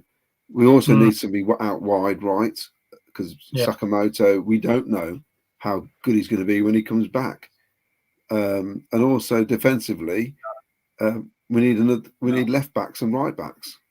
Yeah. Definitely. What's on your list then, Paul? Some of this is going to be popular, but I'm going as if we are actually going for quality. So it's and we've got it. And I mean that there's going to be a tall order if we can keep Sheaf, and I mean I'm taking that as read that we can keep Sheaf and Sims, etc. But I think all three goalkeepers to go. I would get in another number 1 and a proper number 1 and a number 2. I told you I'm being a bit. I'm trying to get our wage bill down so we can. I'd let Alan go, Godden go. I think the problem, Paul, is probably the contracts. Can I keep going? Keeps breaking up. Yeah. Kelly to go, Palmer to go. Latabodiere I'd let go. I know I told you I'd even let Eccles and De Silva go. And I think we definitely I'd keep Binks. I think we definitely need 1, if not 2 centre backs. I'm going for it. And I think a more effective use of loans. This is opinion. We definitely need another striker, and I would agree with Claudio. Something different. The Adam Armstrong I thought was an absolute great call. Somebody like that. Fox in the box. And 3 midfielders, 1 holding midfielder and 2 attacking midfielders. And who knows what, you almost read my notes here. Who knows how Sakamoto and Fabio are going to come back from injuries, because I like Fabio, but he seems very injury prone. Anyway, not to be controversial. That's well, okay, that's fine. But the only problem with that, Paul, is contracts. I don't know where we are. I mean, we know a few of them obviously out of contracts. That's not a problem. They can move on because they've had a contract. Goalkeeping wise, I believe Ben Wilson's probably got another year left on his contract. Collins has certainly got 2 years left on his contract, I believe, because he signed a 4-year deal, I believe. Simon Moore's out of contract, so that's fine. Well, we can sell them. You can sell them if people buy them. That's right. If they don't, we're stuck with them, aren't we? Or they can go out on loan. Or if they don't want to go, they don't want to go. I mean, Simon. I mean, it's been ridiculous, isn't it? In Simon Moore. Simon Moore's an example, but he's been. We all like to play Football Manager. Yeah, he's been sitting around doing nothing. I mean, he could have easily gone on loan somewhere. definitely. But obviously he hasn't, and he's stuck there. Yeah. So the contracts are the main thing, and we'd have to find out. We know obviously Liam Kelly's out of contract. Is Matty Godden out of contract this year? Got another year, I think. Got another year. So Kelly's there you year go. by year, isn't he? Kelly's year by year. So Kelly's out of contract. I'm not sure where we are with De Silva. 4-year contract. I think he's still got a good couple of years left. So there you go. You've got players there still under contract to the club, which we may be forced to keep for whatever reason.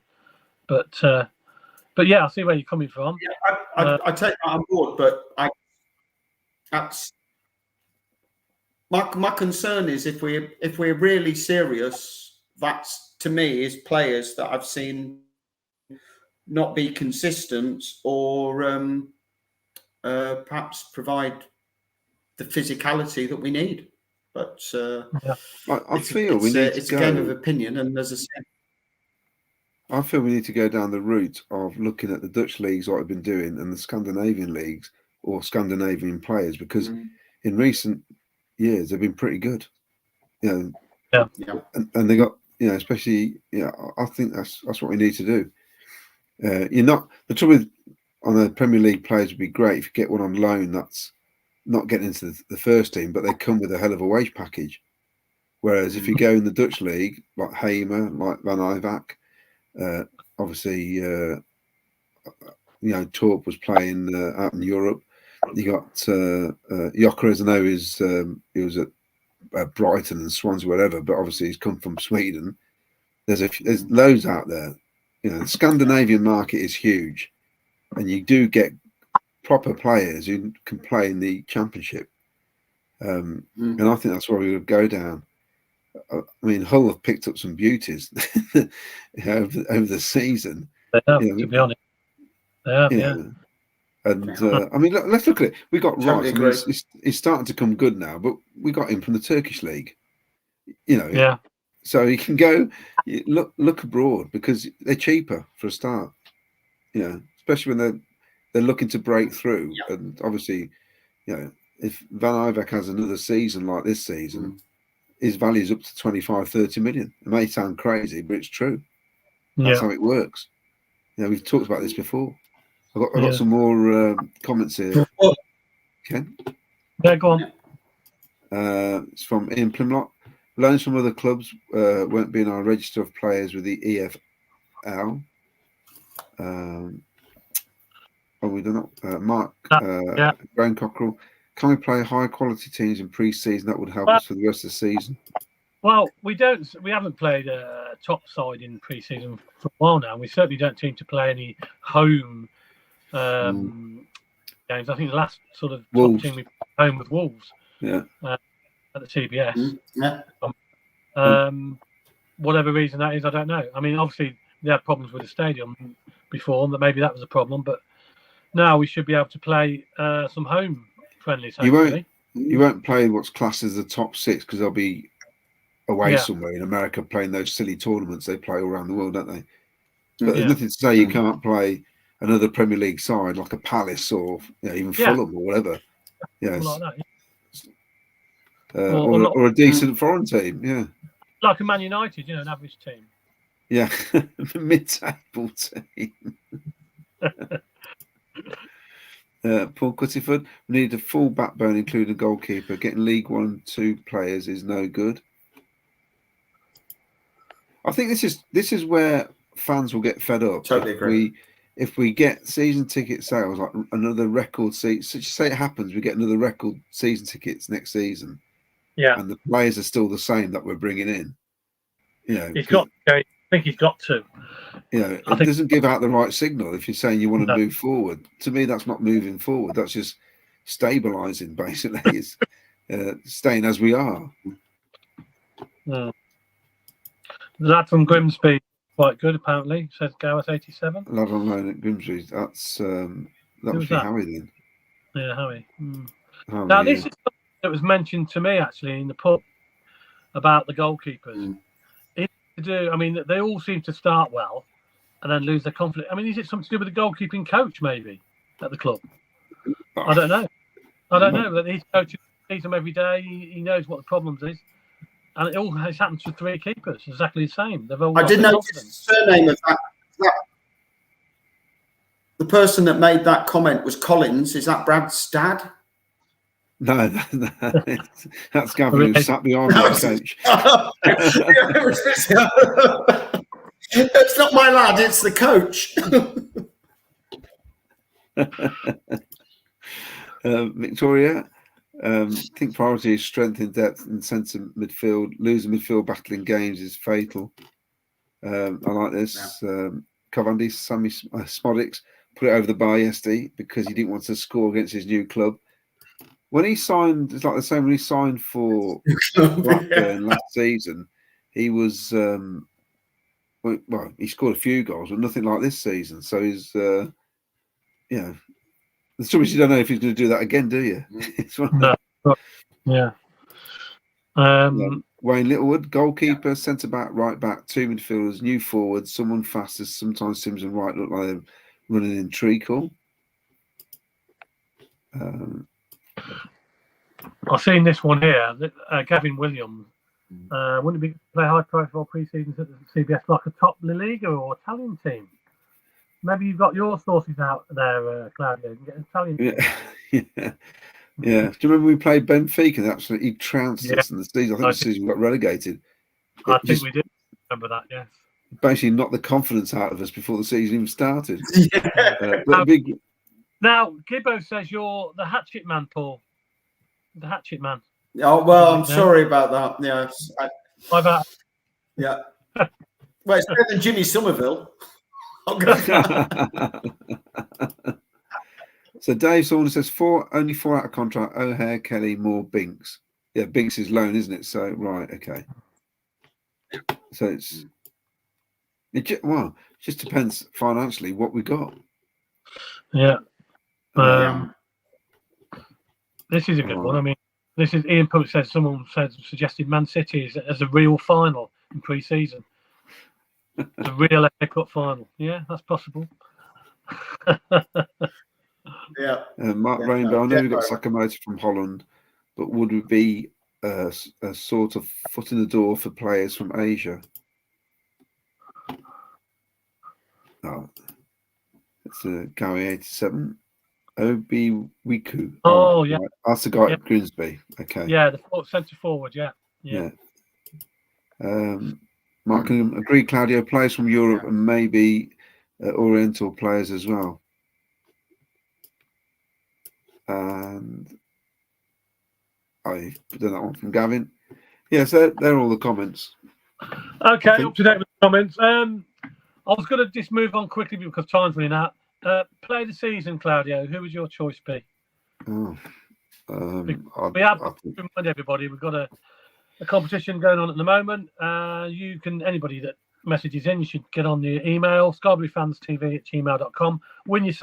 You go to the draw to win yourself a new Scarborough top for next year when it comes out, and the size of your choice. All you need to do is put your contact number, name, and the player you're going to vote for the Scarborough Fans TV player of the season. And your vote would go to who, Claudio? If I was, Ben Shee for me.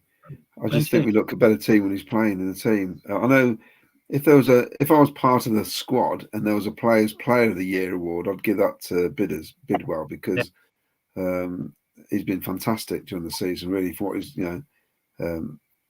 people weren't sure about him, but he's just knuckled down and done the business. Maybe 3 or 4 others should take note, basically. But when he's on it, it's just class for us, and the fact that he's the one they keep talking about. Okay. So Ben Sheaf. Ben Sheaf gets your vote. Paul, where would your vote go to? Boringly enough, Ben Sheaf. Because he just makes a difference. He just makes a difference. And that's what your player of the year does, doesn't it? Are you better with them or without them? And quite frankly, it's a gaping chasm when he's not there. Yeah. Well, funny enough, I was going to pick Ben Sheaf, believe it or not. But a couple of players, there's a couple of players. Bidwell's done well. He's done well, certainly. after a bit of a slow start. Yeah, Bidwell most improved player this season. I agree with that. He's come on.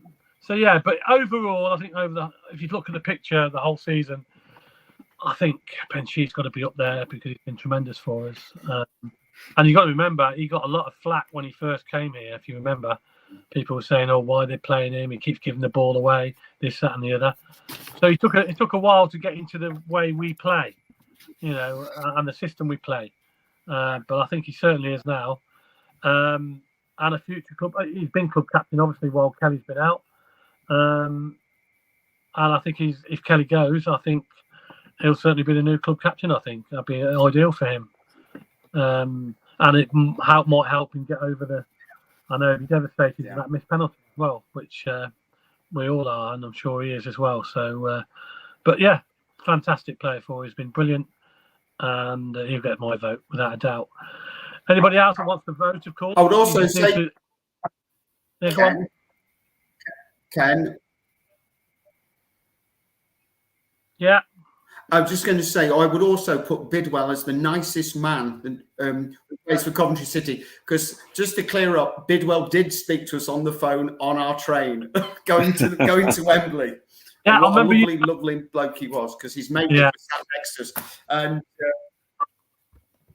I'm going to dine out on that. He was brilliant, absolutely lovely man, very funny. Yeah, he's had a good season, to be fair. He's had a good season. And then Sims, obviously, as well. Sims has come on leaps and bounds in the last couple of months as well. He's another starter. Got a lot of flack, got a lot of criticism off fans.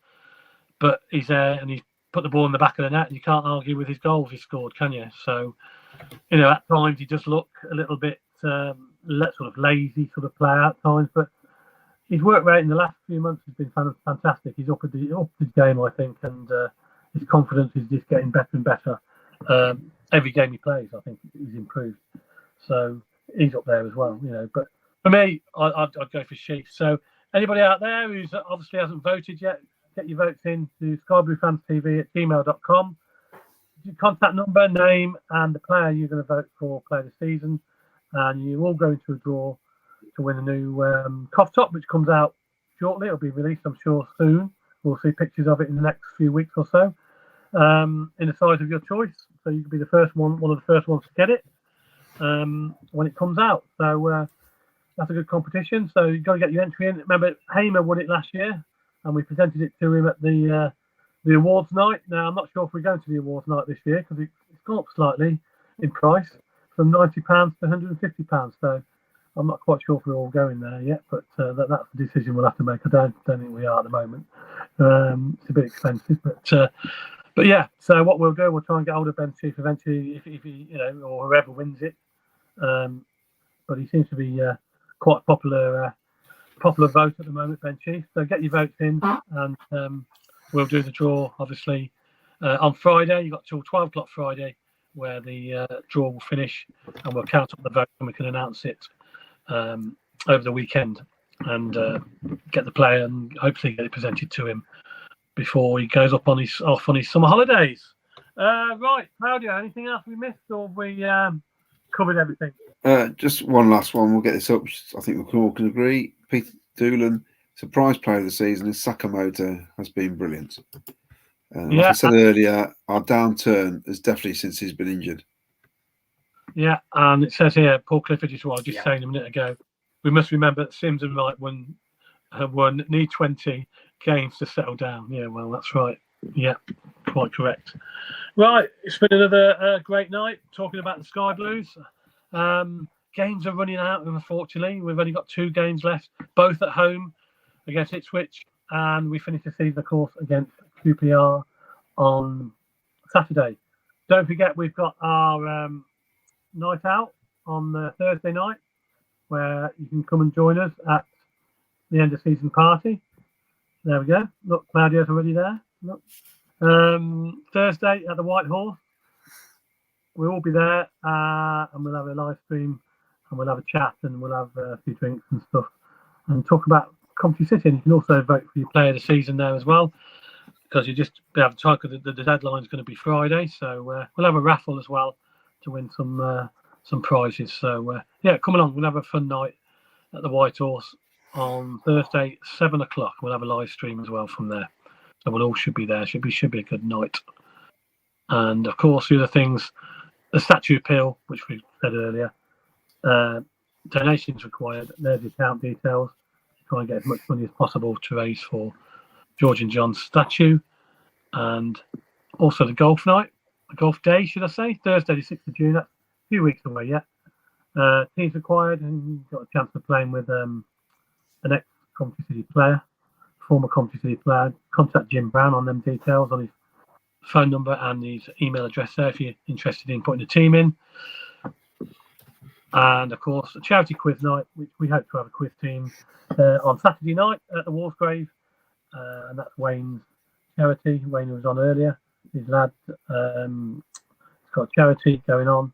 There's lots of auction, raffle, quiz, bingo, play your cards right, and all that sort of stuff, raising some fantastic money for a fantastic charity. So hope to see you Saturday night there, free of charge, of course. And that's about it, I think. Yeah, I'd just like to plug my podcast with Jim Brown. Yes, there it is. Look out for it. Oh, here it is. Hey. That's the one. Episode 2's out now. Episode 3 will be out during the week, some stage. Hopefully by Thursday. I think we're recording it on Wednesday. Fantastic listen. And Jim Brown's full of good stories, isn't he? About. I was wondering what you're going to say then. He's full of good stories, some fantastic stories he comes out with, and brilliant, absolutely brilliant. Some of he's been to so many games along with Claudio that he's got all these stories to give out. So been a lot more games than us. But there you go. So he sort of tells me what I'm going to talk about, and then that's my homework, and I have to try and quickly look up things. It's a nightmare, but it's good fun. It's all good fun. We all enjoy. Jim's been on. Jim actually came along to the White Horse last time a couple of weeks ago. I've listened to both of them twice through, and they're brilliant. Absolutely brilliant. Cheers, thank you. Yeah. Well, Jim's great. I mean, Claudio's okay, but Jim's brilliant. We're just trying to make them relatable, so for people who will probably remember the games we're talking about, you can go, "Oh yes, I remember that," because it's surprising. It all comes flooding back, and what it does, it sort of then it brings on another memory, doesn't it? And you remember about other things, and that's what it's all about. Yeah, and so he came along to our last visit to the to White Horse in Leamington a couple of weeks ago, and he was fantastic. Then he was on the microphone asking Mickey Ginn a few questions as well. So fantastic bloke, got some fantastic memories of Coventry City, and his knowledge is right up there, with the best. So, if you need to answer a question about Coventry City, Jim Brown's your man with the answer. And Claudia, of course, might have an answer or two. Might not be right, but he might have the answer.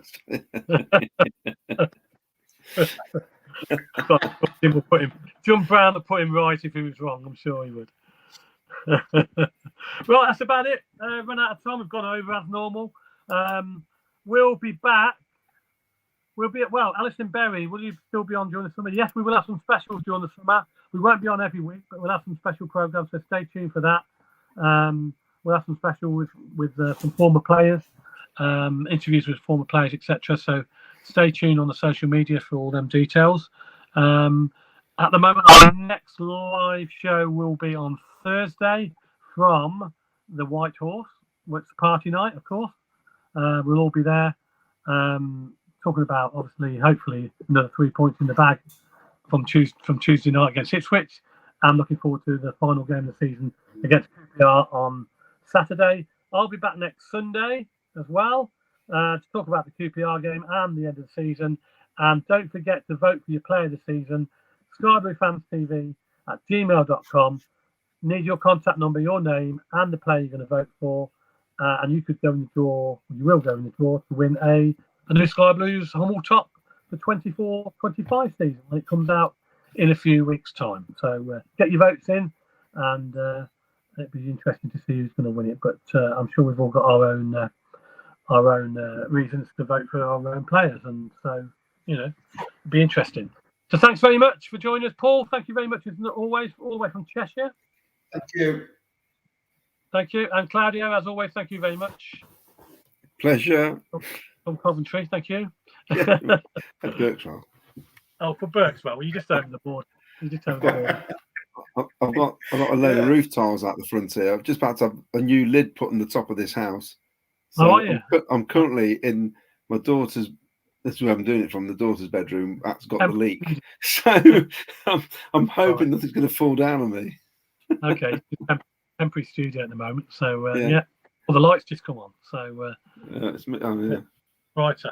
All right. Thanks very much, everybody, for joining us. That's another episode of Scarborough Fans TV done, and we'll be back again, as I say, on Thursday. Good luck to the Sky Blues on Tuesday against Ipswich.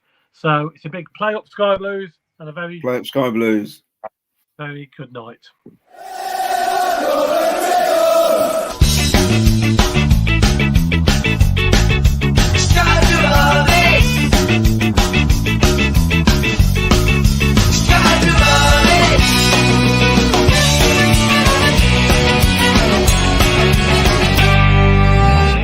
Sky Blue Fans TV, for the fans, by the fans.